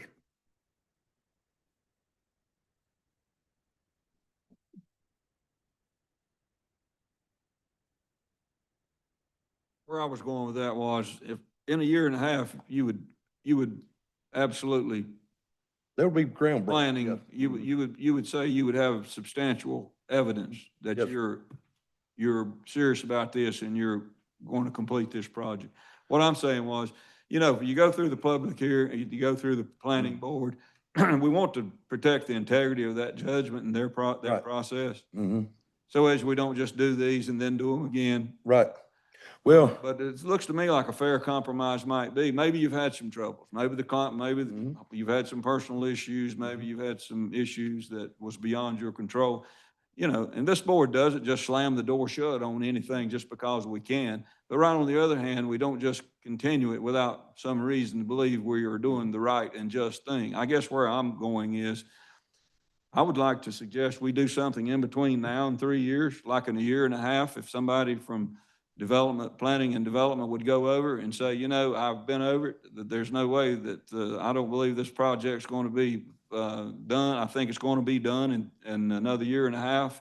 And if that were to be the case, then, we might look at would it be possible to do another extension at that point? Is this the only shot he gets? What's the ordinance say to that, Mr. Counselor? Well, the ordinance doesn't say anything with regard to that. And the key here is there's not been any substantial work on the ground. And because there's not been any substantial work on the ground, the sub expired. So the applicant will have to do substantial work, substantial completion within whatever time period he is granted by this board. If he isn't so granted, if he is granted an extension. But I would caution that I do think we ran an advertisement, we posted the property, and we've sent letters out to everyone. So I do think that, I believe that legally, there are property rights at stake here, so everyone should be allowed to talk about the narrow issue. If they are a neighbor or concerned or have standing, the narrow issue of whether or not the extension should be granted, not whether or not this project was a good idea to begin with. We've already plowed that ground. For this member discussion, I think we should at least let people. thank you, guys. Thank you. One narrow issue. All right, I'll now open up a public hearing for ZCR 1230. See whether to grant the extension for Mr. Bottoms. Do I have any speakers?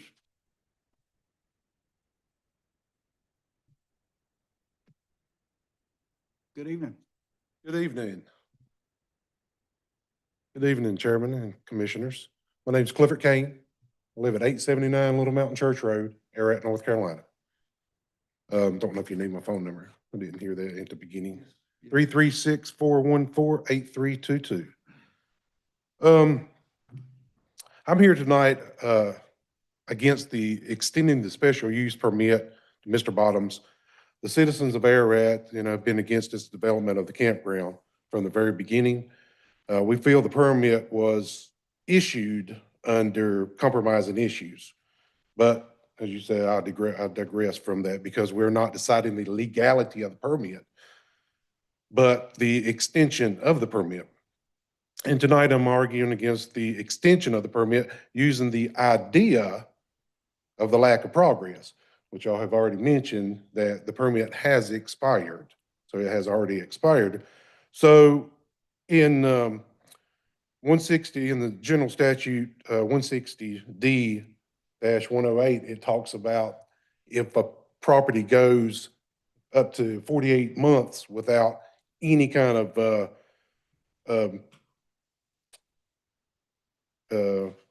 excavation or anything, that the board can rescind or revoke that permit.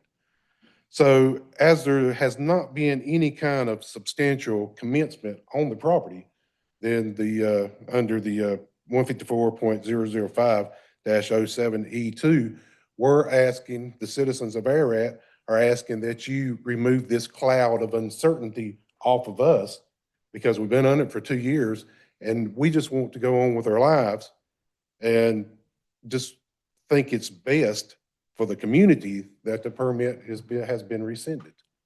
So I thank you for your time, and that's all I have. Thank you, Mr. King. Anyone else?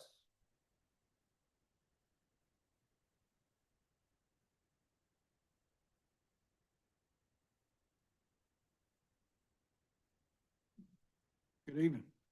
How are y'all? I'm Jimmy White. I'm a bordering neighbor, Mr. Bottoms. And the last hearing we had, I spoke some in it, had some concerns. But you hear all kinds of things from neighbors, and everybody knows how that works. Well, I personally spoke with Mr. Bottoms.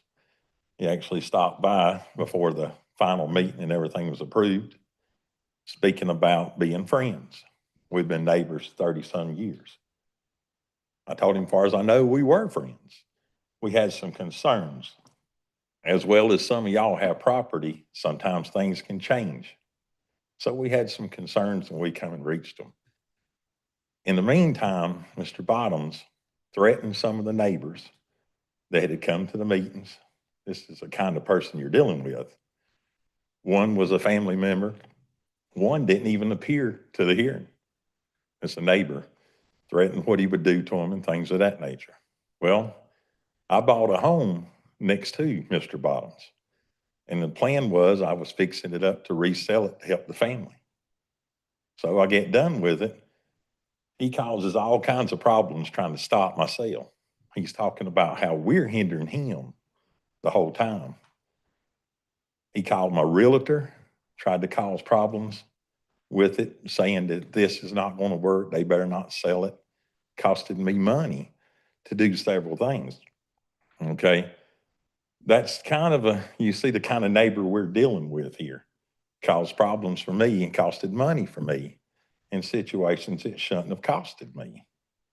So he was saying we were stopping him. Well, nobody was stopping him. We come over here just to see how things were going, make sure everything was done right. He says tonight that he had to wait. It's been 2 years. Okay, before it got approved, he met me at the property line between the house that I sold and his line, which my land now joins his land. And he's telling me I'm holding him up from making progress. I'm costing him money. Every day I'm costing him money. In 2 years, he showed no progress. So, and there's other things that you can say, and it's hearsay. A lot of it is. So there's no reason to say it. But the things I'm telling you about now, I can prove. He caused me issues selling my property. And now, it's been 2 years and nothing's been done. So I understand that people can have health problems or things. If it's things like that, that's one thing. But, if it's just flat out just not doing nothing for 2 years, you made a commitment and even threatened your neighbors on it that they were stopping you on a day-to-day basis. And in 2 years is a long time not to do anything. No grounds that broke, nothing. I live right next door and I got pictures of the land I can show you right here. Nothing's been done on that process. I think people need to consider and take that in when they're making the decision. It's y'all's decision to make. But at the same time, sometimes you got to consider the source of what you're dealing with in the community. I appreciate your time. Thank you. Public hearing. reason that, I called his, realtor is because he was having septic running around across my property. And his driveway was crossing my property. Never have I threatened anybody over there. I've never done that. But when his sewage, or not sewage, but when his washing machine water comes out across my property, that's against the county rules, right? And then he's gonna try to take my property with his driveway that he's selling, and it still is on my property. He's not moved it over hardly at all, and I've got pictures of that, but that's not, we'll handle that later on down the road. But I just want to make that, known. Thank you. Anyone else? Got a second?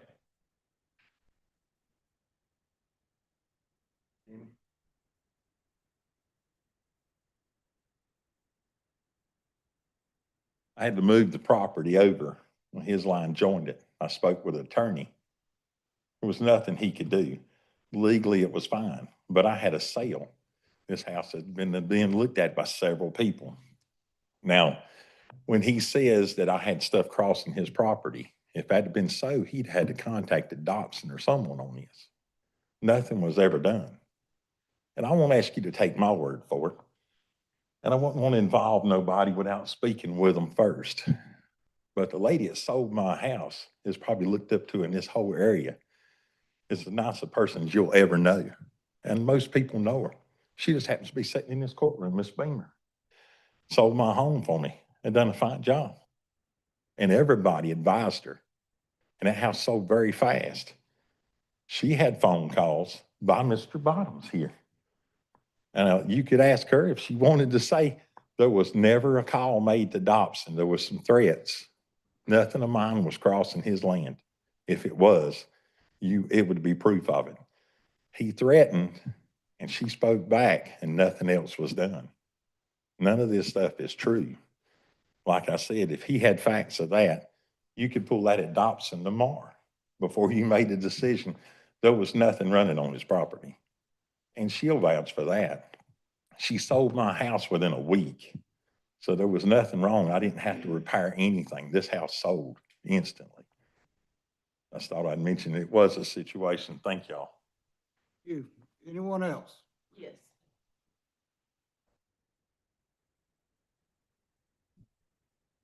Hello, I'm Karen Bottoms. I'm Ricky Bottoms' wife. And it's my understanding I don't know why we're even discussing this piece of property that he's talking about.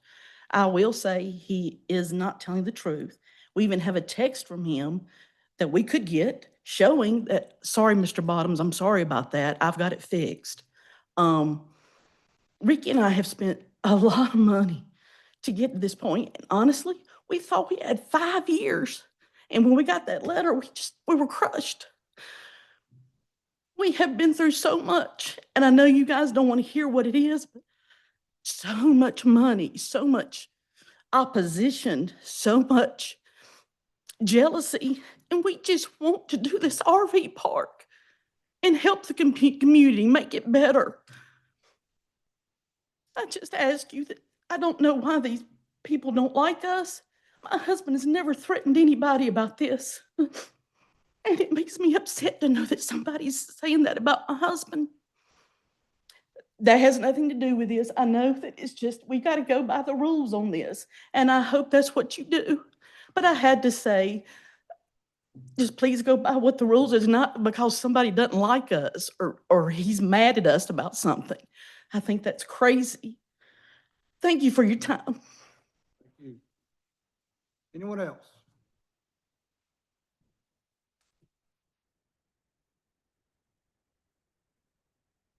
Yes, I didn't mention it earlier because I didn't know if it would play any part in the decision. But also, the property line on my property was moved 38 feet, 10.5 inches. So just wanted to see, the type of people that we're dealing with. When you're talking about dealing with the public, you're going to have to deal with the public. Well, if you're going to move property line of your neighbors, how are you going to treat your customers that come in and out of your campground? and got pictures of that, gave it all to the planning board. They did not want to see it. So they shut me down, so I did not get to present that because it did not fall under those 4 categories that you argue under the SUP permit. So they've got all the information. I've still got one picture at the house that I do have. It showed that it was moved 38 feet, 10.5 inches. Thank you. All right, if no one else, I'll close the public hearing. Any discussion? I see the passion on both sides. Planning board made a decision to grant it. The issue tonight is not whether it ought to have been granted, but whether or not it ought to be extended. I've heard compelling arguments on both sides on who might be more accurate about some of the history that's happened between now and that time, but the only issue I'm concerned about tonight is, do we grant an extension or don't we?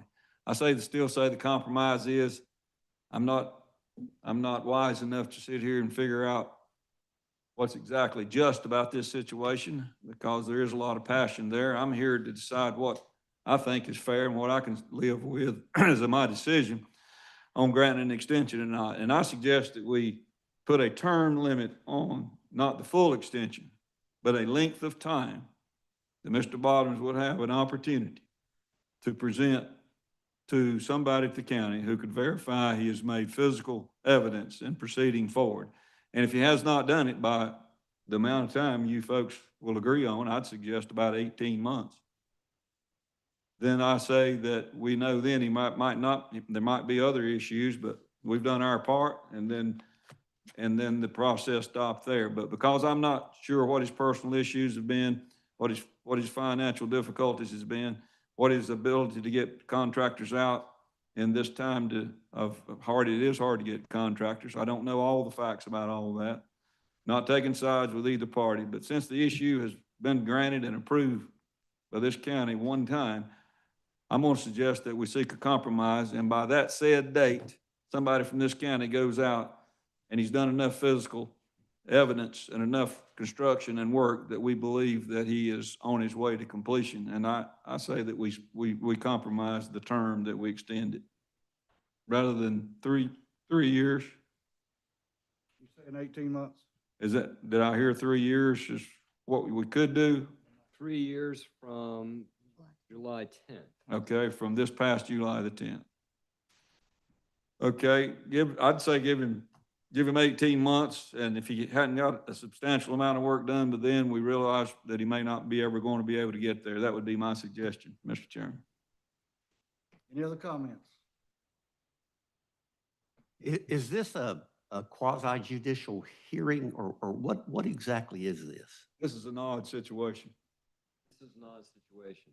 Okay. This, in my opinion, based upon my reading of the case law and 160D and the School of Government, it is a mixture of, it is a legislative body. Okay, but making a decision that is discretion. as So a it's- county commissioner, I can make my decision based on anything I want to base it on, and I can say anything I want to say in here. Is that correct? I mean, you've told us that it's the only thing germane here is the extension. But if this is a weird situation, then I don't know I mean, if I'm so inclined to not limit my comments to the extension, then I can say anything I want to. Is that correct, Counselor? You are allowed to consider all relevant factors, and then including but not limited to. Okay. Now, I think you can base your factor on whatever you want, as long as it's not capricious or arbitrary, and as long as it has some basis in fact. Well, I'm just going to say my opposition to this extension goes to the genesis of the original proposal, and that being, and this is where I always typically come down on these, and I just want the public to know it, and they have a right to know it. You know, people live in places like Ararat and wherever in rural Surry County for a lot of reasons. And we hear those reasons as county commissioners quite often. And one of them is for the rural nature of wherever it is that one may choose to live outside of the municipalities in Surry County. And the tranquility and the peacefulness and, yes, lack of traffic and congestion and all of those things that affect one's quality of life. And those things, in my estimation as a county commissioner, do affect one's quality of life in these rural places that the majority of our citizens like to call home. And there are RV parks in Surry County, and I understand that, and I think there's places for RV parks in Surry County. I'm just sure that this is not, I'm not sure this is one of them. So, because I see the traffic that RV parks generate. I mean, there's some in my community, and they generate a lot of traffic, and it is continuous, and depending on where they are, it could be disruptive in a rural community. So, that's the genesis of my opposition to this. And, and I think that, granting an extension is also, well, I mean, there may be extraordinary circumstances, I don't know. But granting an extension also, I think is, maybe set somewhat of a precedent, but my opposition to this is on its face, with the original proposal itself. Thank you. And if I just could address that, Commissioner. Yes. Reading back over, I note two things. In the ordinance, one of the factors is the need for development, and I think it's probably missing a modifier. It should say a need for the development. So I don't think it's proper to relitigate everything, but I do think in balancing out whether or not to grant an extension, if we really need a supermarket, okay, because we don't have any supermarkets, that's a need for that development, and that is legitimately a consideration for an extension. If it's a Dollar General and there's already one next to it and we don't need it, that might mitigate against granting the extension. The other thing I would just note for the record, I'm sorry, it has been a long night. I was originally correct. This is a public hearing. It's stated in the ordinance that we're to hold a public hearing. Okay. The board has. Okay. Sorry. All right. Anyone else? I'll just say it's already been adjudicated one time by the planning board. I think this issue tonight is about an extension. I believe if I understand what you said, it is within the purview of this board to do no extension, all the extension, or some of the extension. My suggestion is we still seek a compromise because I don't know the real facts about this situation that's going on.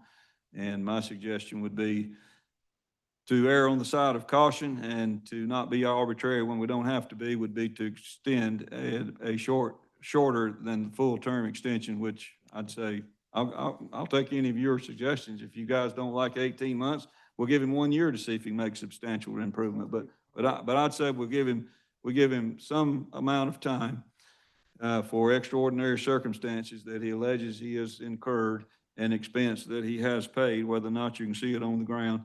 If you want to do that, Mr. Bottoms, I would think in a year you could be convincing as to whether or not you were going to try to complete this project. So I'll let one of you fellows help me to set the term of time, but I'm gonna.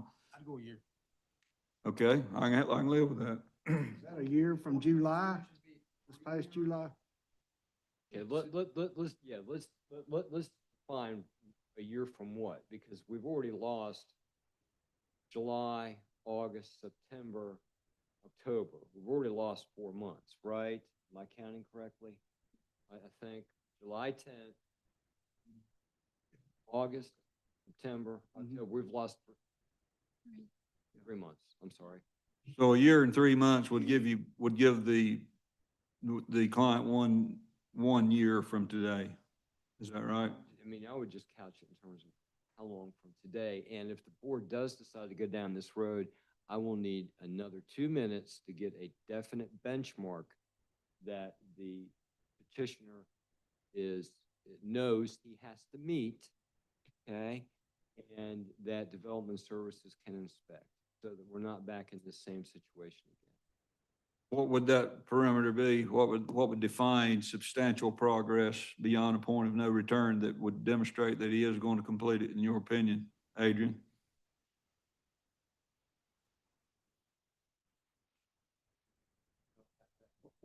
No, I think the question, Director, is what, in your opinion, would be substantial completion for the petitioner to actually have on the ground? And I will say the one concern legally, just to remind you of the situation on Spargo Road that we litigated at great expense to the county. The problem is when there's nothing happening, like we had with the recycling center or the scrapyard or junkyard, whatever you want to call it, people come in and they move into the neighborhood. They don't see an RV park. They don't see an active salvage yard. So there's the reason for this is, what do we want them to see within the next year so they don't move in and be surprised when 3 years from now there's an RV park next to them and they bought a house not thinking that. So that's what's cognizant. And then I don't believe in granting relief that doesn't mean anything. So I think that Mr. Bottoms has to say, I can do this in this period, or we're engaging in a fool's errand. What do you think, Director, would be a meaningful on the ground accomplishment within 1 year or 18 months, whatever the board decides? Sure.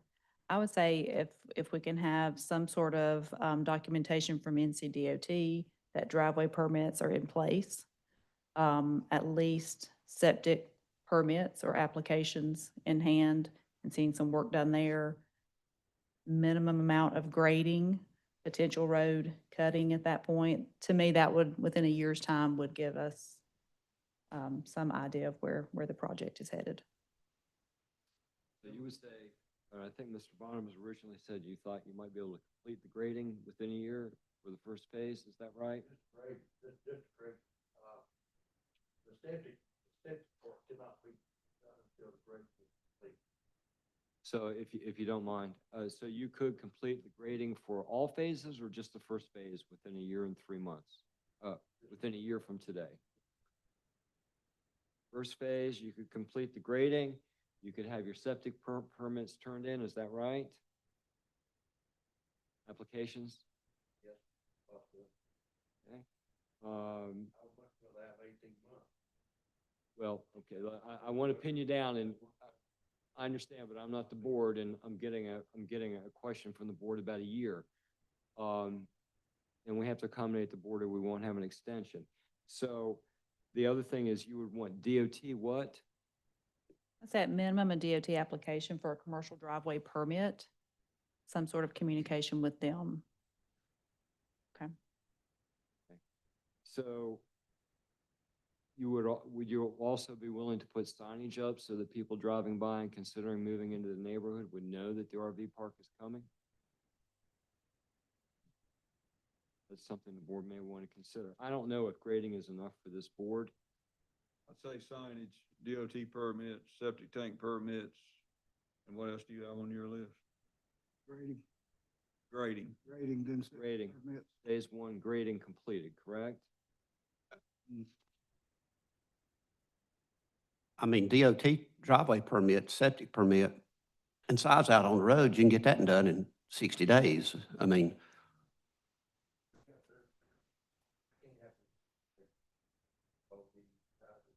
Got to talk up in the microphone. That can't happen in 60 days because the guy that's actually Creed Associates out of Greensboro, they're actually designing that system, and it is a special system for that campground. And it's going to take him time to do that and get his permits. And he's taking care of all that. Darren Creed. I don't know if you guys know him. He's done a lot of work in Surry County, and he's reputable. Mr. Hott, do you have anything? You're saying October 20th, 2026? What's the list that would have to be done in 1 year that we might compromise on? Read them again, Mr. Attorney, please. completed grading for phase one. And what is phase one, Mr. Bottoms? 15 sites and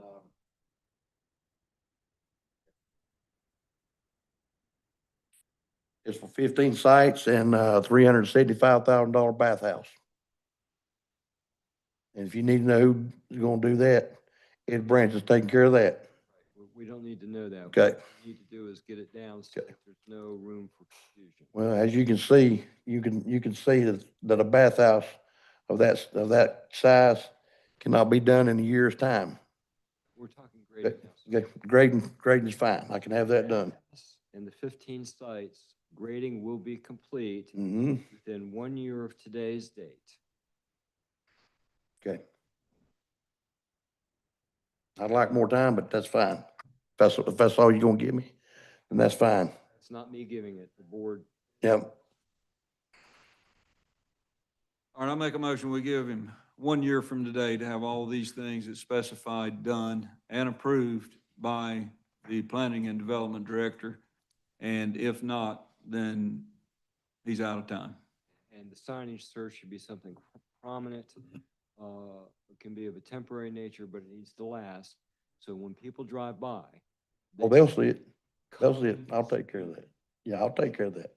Well, It'll be big. let me ask you a question, Counselor. All right, let's just say that he gets these things done in a year's time.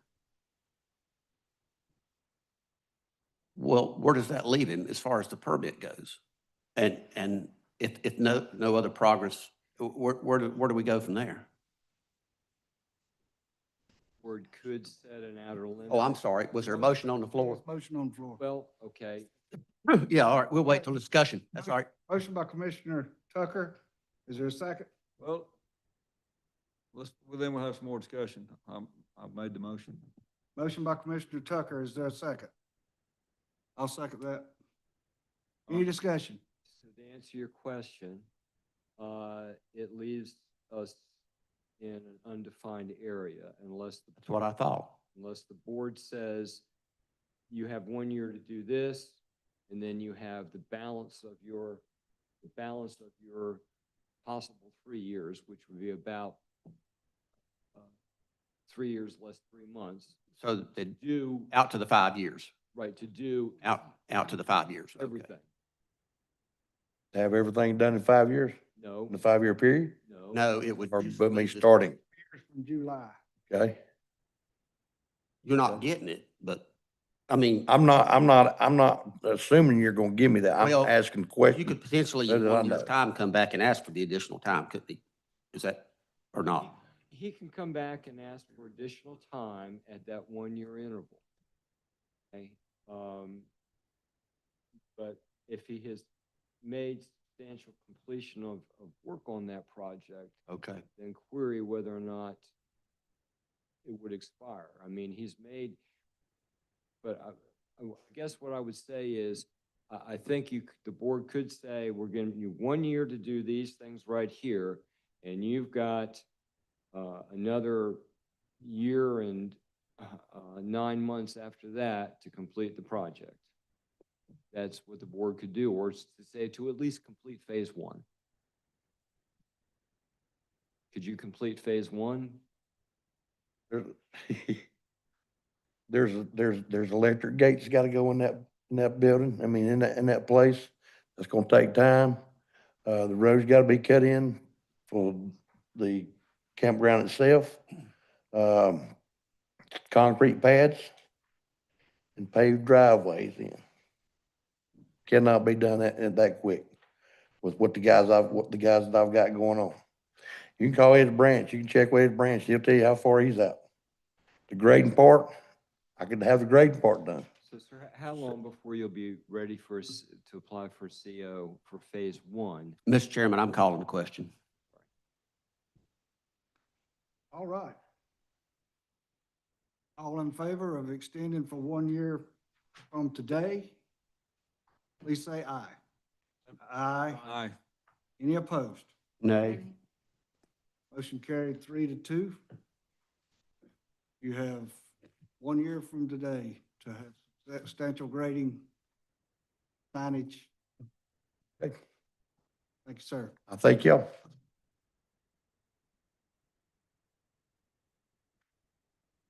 All right, next up is ZCR 1269, Martin's Mountain Graphics LLC. Rural agriculture to community business conditional. Martin's Mountain Graphics LLC is requesting to rezone 2.029 acres from rural agricultural to community business conditional for the use of sign painting and manufacturing. The property is located in an open area of low to medium density development, predominantly residential and agricultural in nature. All adjoining parcels are zoned RA, with a church located directly across York Road from this property. Less than 1/10 of a mile south of this parcel is a 33-acre subdivision titled Summer Hills that is zoned RG. The closest commercially zoned property is approximately 0.8 of a mile northwest on West Pine Street, is 1.5 acres in size, is zoned highway business conditional, and houses a Dollar General retail store. The proposed site plan addresses the following. There are residential uses abutting the property, therefore double setbacks are shown on the side and rear setbacks, as well as proposed buffering along all residential zoning. Also, outdoor lighting requirements are noted on the site plan. Staff communicated via phone and email with the applicant in August of 2025. The applicant requested community business conditional zoning. And this board has two options. The board can deny the request because it does not conform to the intent of the community business zoning district, nor does it comply with the land use plan consistency principles. The purpose of the community business zoning district is to accommodate retail, service, and related businesses that are usually clustered together and cater to the immediate community. This district should typically be located at the intersection of collector and arterial roads. The proposed use is not clustered with other businesses, as there are none on North York Road or in the vicinity along Beulah Road, nor is the proposed use a venture that could cater to the immediate community. Additionally, York Road is not classified as a collector or arterial road.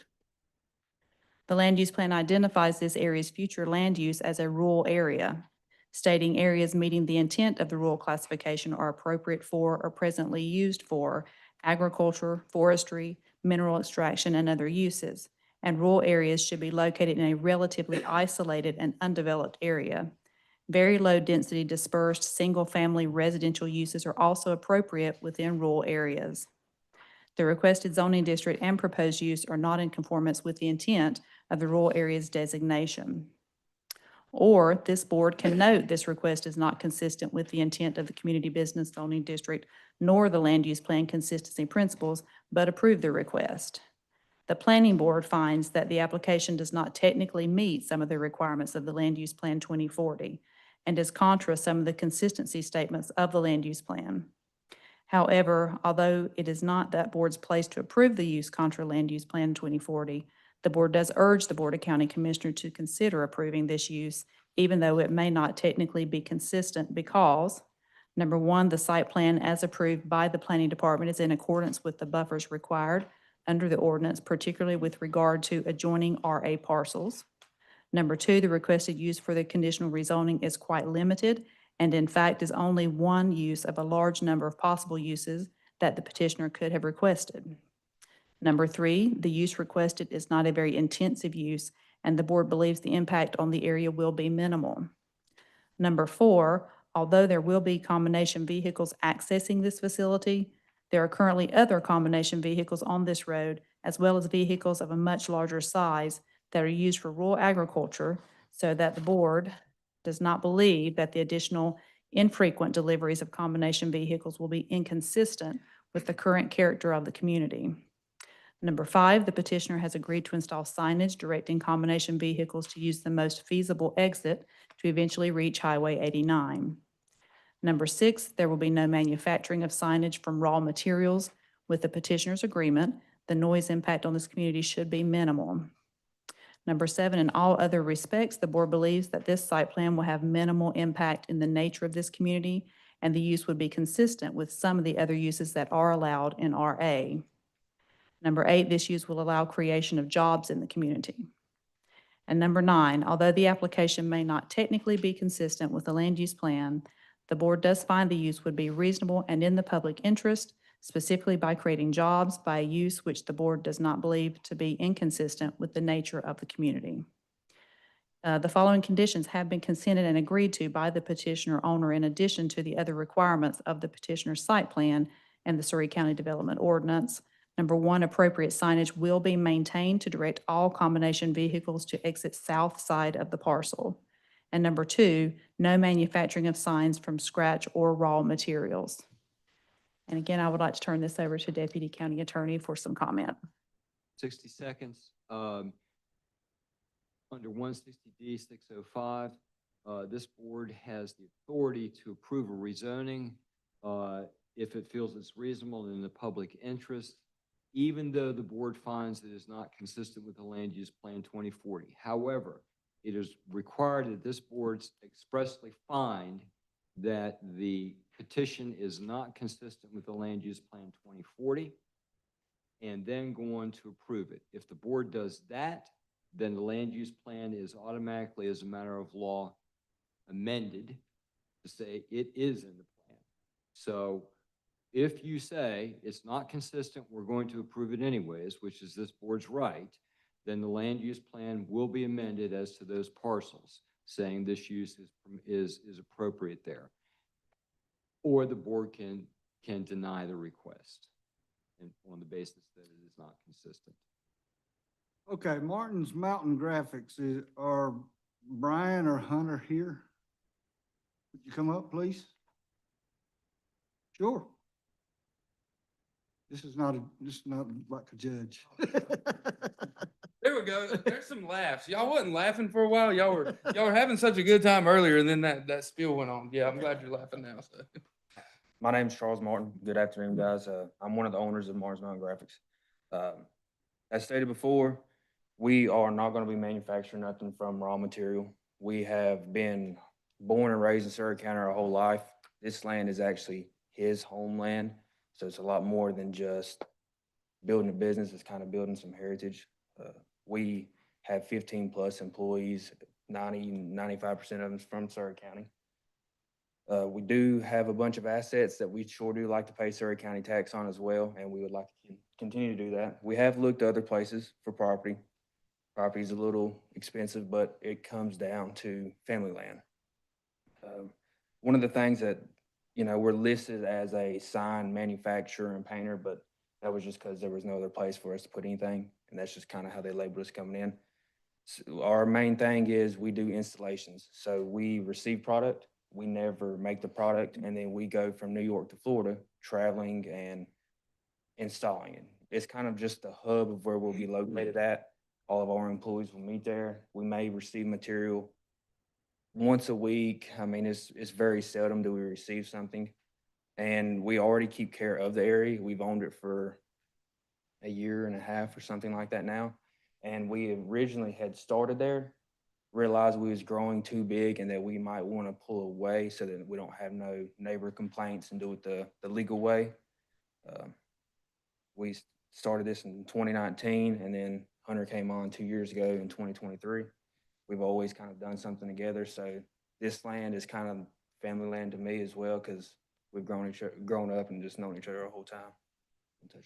Yeah. I just want to say I'm so grateful for this opportunity to make it to the second stage. As he touched on before, it is my family land. I had mentioned in the previous meeting that, funny story, back in the 1800s, my grandpa did have a business there, a dry goods business. And I've always joked my entire life about how it would be to run a business. It just so happens that my business is very unimpactful to a community in regards to how much time we spend there, which is a good thing in regards to this specific land, which is the rural agriculture, correct? We, like, specifically this week, I'll give you an example. We had scissor lifts on our trailers, hooked to our trucks. Our guys showed up. We're at our shop for 20 minutes, got in our company trucks and left. They will be gone for 3 to 4 days. They will then return, be at the shop for 20 more minutes, and they will go home to be with their families for the weekends. So during those 4 days, they have been at our shop or our hub on York Road, in a few years for a total of 40 minutes. The only difference is their vehicles will be parked, their their personal vehicles will be parked on our property until then, which we will have correct, parking spots for, in regards to our site plan and everything else. So everything will look correct, spiffy, you know, it's not like everybody's gonna be making mud holes in our grass and stuff like that. We will have one employee that resides there, 8 to 5 every week. She makes no noise. She goes in her office, she talks on the phone, and she answers emails. In regards to that, we will have very low impact in regards to sound, noise, anything like that. So, we would love for you to grant this so we can proceed on what he said earlier, which is family heritage. I would love to be able to operate a business there. How big a building are you talking about? I think our site plan is for 40 by 80. Something like that, yes, sir. And just to touch base, our normal hours are Monday through Friday, that's receiving. I mean, a lot of times we leave early Monday, like 3 or 4 AM, get back Thursday or Friday, and then the rest of the weekend, nobody's there. Definitely will not be receiving any type of deliveries, tractor trailers, anything that would affect the traffic or the neighbors of the area. Nothing on weekends. is what I Nothing at think we're all. trying to Yeah, get to. absolutely. Just so that, you know, it doesn't affect the church, because there's a church across the road. We will never affect their going in and out. That's the main thing I want to make sure you guys understand, is just the fact that we will try to be as, Discreet Yeah, and, as and possible. unseen as possible, per se. Thank you, guys. I'll now open up a public hearing on ZCR 1269. Is there anyone here to speak on that? If none, we'll close the public hearing. Discussion? Just to point out, as I had before, the site plan is the Bible.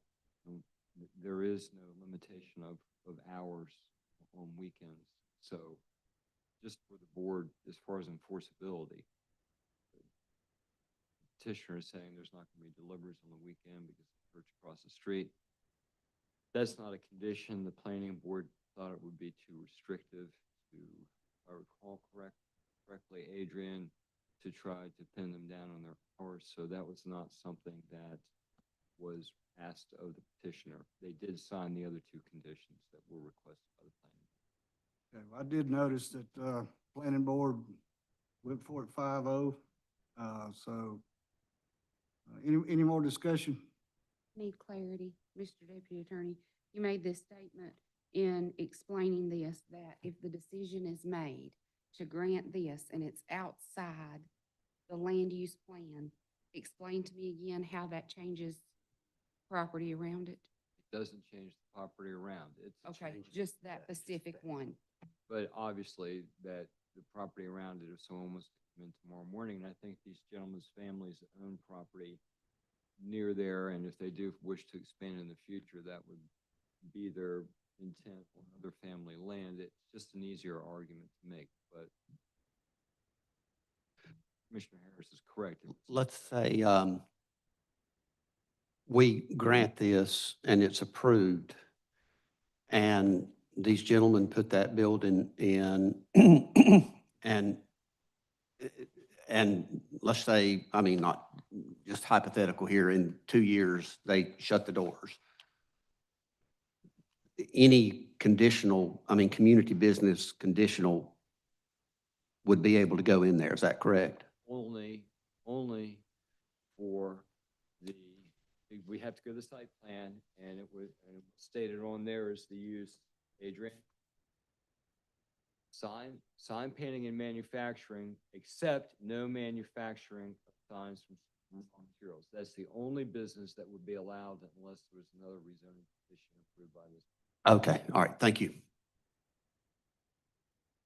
All right, any more discussion? I don't know, it's just refreshing to see two young men. I believe this is my district.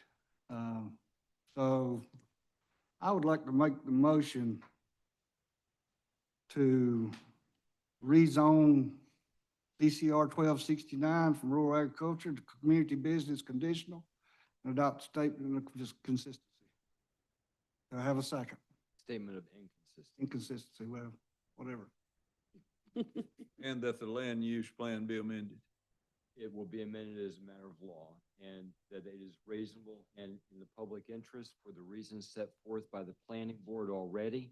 In their findings, you would adopt those, and that the petitioners have consented to the two conditions that they've signed, and you are, please say yes, for the record, you are agreeing that those conditions also apply to this board, correct? Put all that in that motion. Okay, it's all in that motion. Is there a second? I have a second. I'll second. Second by Commissioner Goins. Any more discussion? All in favor, please say aye. Aye. Any opposed? Motion carried. Congratulations, gentlemen. Good to see y'all happy too. Yes, sir. Thank you. I'll go sell some signs. All right, next up is ZCR 1270, Harold Aldine Snow. From highway business to rural residential. How's that? Good, Wrong? close. Okay. Harold Aldine Snow is requesting to rezone 1.95 acres located at 2047 US 21 from highway business to restricted residential. The property is located in an area of medium-density development consisting of both commercial and residential uses. Highway business zoning is located directly across US 21 and also south of this parcel along US 21, totaling approximately 70 acres. Other properties in the immediate vicinity are zoned RA. Staff communicated via phone and email with the applicant in August of 2025. The applicant requested RR zoning. Planning Board recommends approval of this zoning amendment because the amendment is consistent with the Surry County Land Use Plan, is reasonable, and is in the public interest because by rezoning the parcel to allow for residential use, the petition would further Section 5.5 of the 2040 Land Use Plan because it would offer more housing options, including healthy and affordable housing, and Section 5.6.3 Residential Development by promoting housing options that are healthy, attractive, and available to a wide range of incomes and family sizes that are necessary to meet the housing need today and into the future of Surry County. Housing is an important need of the citizens of Surry County. Promoting reclassification of land to permit residential use in suitable areas is consistent with the land use plan principles pertaining to residential development. This mixed-use area has existing residential uses established along US 21 and Old Highway 21 in the immediate vicinity of this parcel.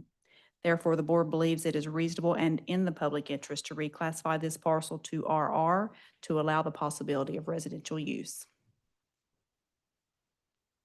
That's all I have, Mr. Chairman. Thank you. Mr. Snow. Come on down. I'm Aldine Snow. I live at 854 Golden Road. Phone number is 401-5130. It's been a long evening, but it's been a really good evening for me because one of the ladies that spoke at the hospital here tonight asked me if I was related to Eddie Harris. I told her he was my much older brother. Oh, at Joe's festival last year, if it make you feel any better, they came up, I got out of the car and this guy comes running up to me and he said, "Now, which one of the Snows are you?" So, But the property is, it's been my office for 25 years. It's a model home and it's been business. I've got a contract on it to sell it to a couple and they want to live there. So we're just rezoning it to residential. I think it'll fit in just fine with what's around it.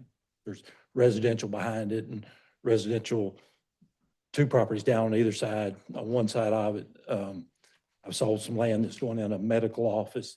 On the other side is going to be a plumbing office, but I think it'll fit just fine. You've been doing a lot more houses around the county. I'm Glad trying. to see that. I'm trying. Glad to see that. Is that all you got? That's all, unless you have questions. We're opening up a public hearing. Okay. Open up a public hearing for ZCR 1270. Do I have anybody here to speak on that? If not, I'll close the public hearing. Any discussion or comments? Your area, Eddie. Mr. Chairman, I'll make the motion to rezone ZCR 1270 petitioner Harold Aldine Snow from highway business to restricted residential. And adopt the consistency and reasonableness statement. Yes. Motion by Commissioner Harris. I'll second that one. Any more discussion? All in favor, please say aye. Aye. Any opposed? Motion carried. Congratulations.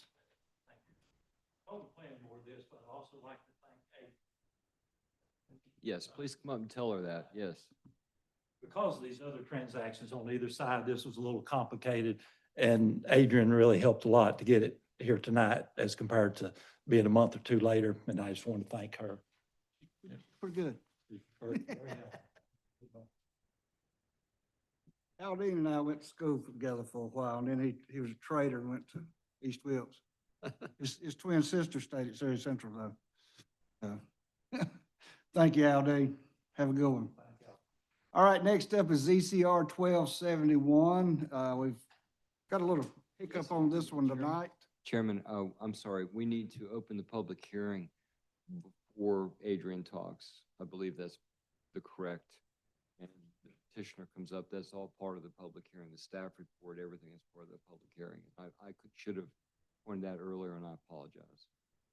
Okay, well, I was going to say that there's been Mrs. Marion has had some health issues, and she is at Northern right now. So I'll open up the public hearing. Adrian? Linda Johnson Marion is requesting to rezone 5 acres located at 4285 West Pine Street from rural agriculture to highway business. The property is located at the intersection of Interstate 74 and Highway 89 in Mount Airy.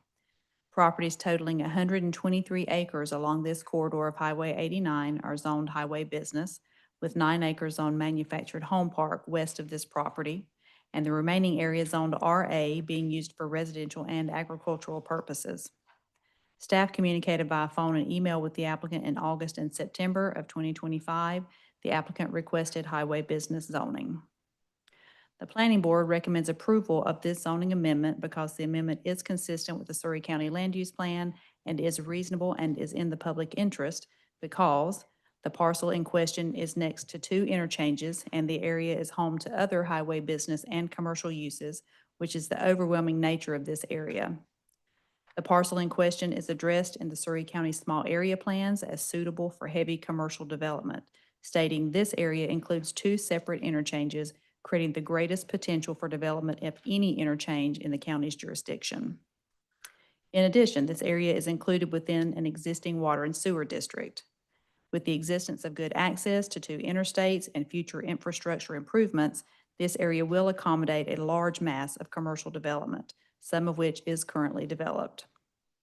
The 2040 Land Use Plan further identifies this property as suitable for commercial development, encouraging commercial development along segments of principal and minor arterial roads and in existing areas of similar development or around intersections. The board believes this request to be reasonable and in conformity with the small area plans and the Land Use Plan 2040. And that's all I have, Mr. Chairman. Any questions for Adrian? All right, as I stated, Mrs. Marion's not here tonight. Any discussion?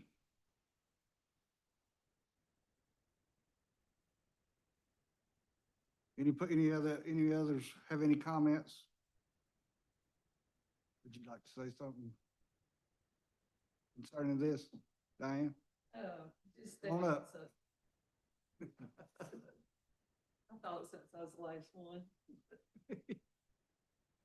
Just that it's great potential for, a commercial all around, so.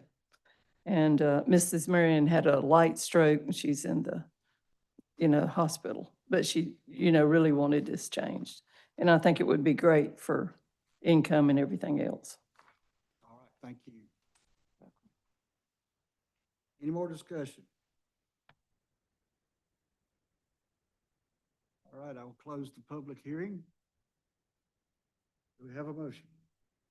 I'll make that motion to approve ZCR 1271 to rezone 4285 West Pine Street from rural agricultural to highway business as recommended by the planning board and is in consistency with the Surry County Land Use Plan 24.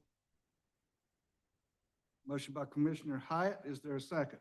Second. Second by Commissioner Goins. Any more discussion? All in favor, please say aye. Aye. Any opposed? Motion carried.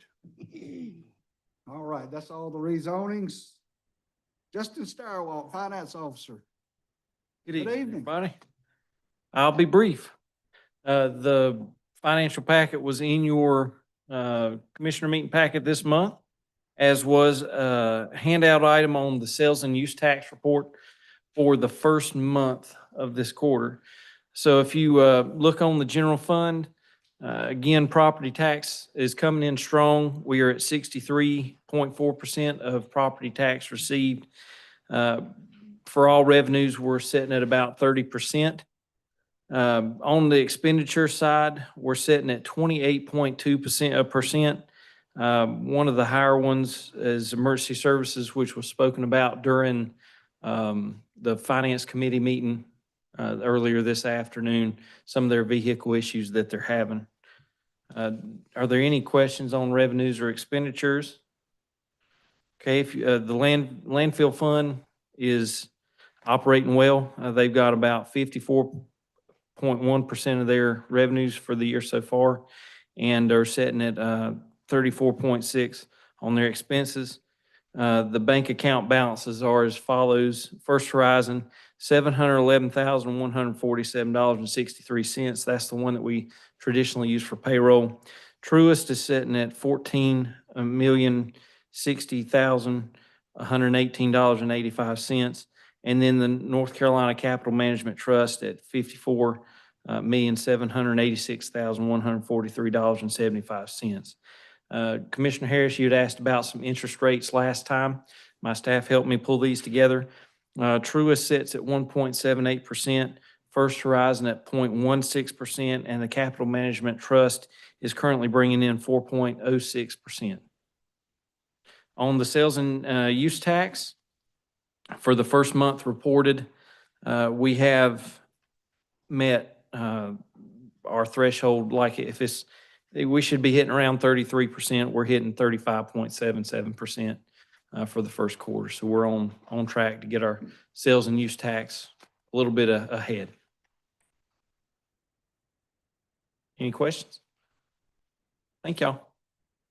You.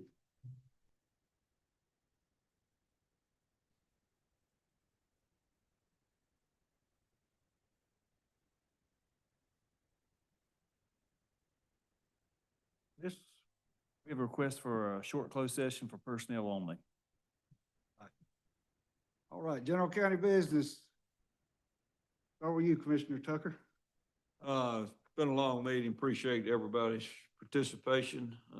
Folks that's already left, those that's here, getting through some of these other issues. But that's what our job is, and that's the way we deal with it. That's the way we make the sausage. So other than that, thanks to everybody. Appreciate all of you folks working for Surry County and all the good things you do, and appreciate this board and all the issues we tackled together. That's all, Mr. Chairman. Mr. Goins. No comments tonight. Mr. Hyatt. Got two short ones. I want to congratulate Josh Booker and Josh LaCrone, Surry County EMS, for once again making this county proud by placing first in the Carolina competition.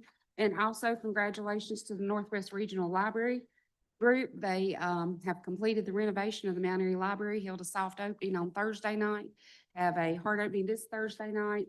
It's absolutely beautiful, has great meeting space, educational space, and Mount Airy City Schools has opened their second Blueberry Cafe in the library, so you can now get coffee, a smoothie, or a snack while you visit the library. So they've done a great job.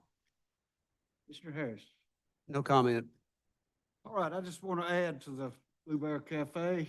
The ladies running that is special needs. So go in there and check them out. They're awesome. I got to talk to one of them after she worked Thursday. She was so excited. Little Natalie, she's, go down and get you a drink from her. And Ben Griffith's daughter, she's in there also. Lee. So, yep, and so, that just makes it that much more special. And thank everybody for coming out tonight and tuning in. Today is a big day for Surry County. We can't express how happy we are. Still got a journey to go, but things are looking up, and do I have a motion to adjourn? Motion to go closed session. Motion to go to close. Motion by Commissioner Goins, second by Commissioner Tucker. Any discussion? All in favor, please say aye. Aye. Aye. Want to close?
All right, do we have a motion?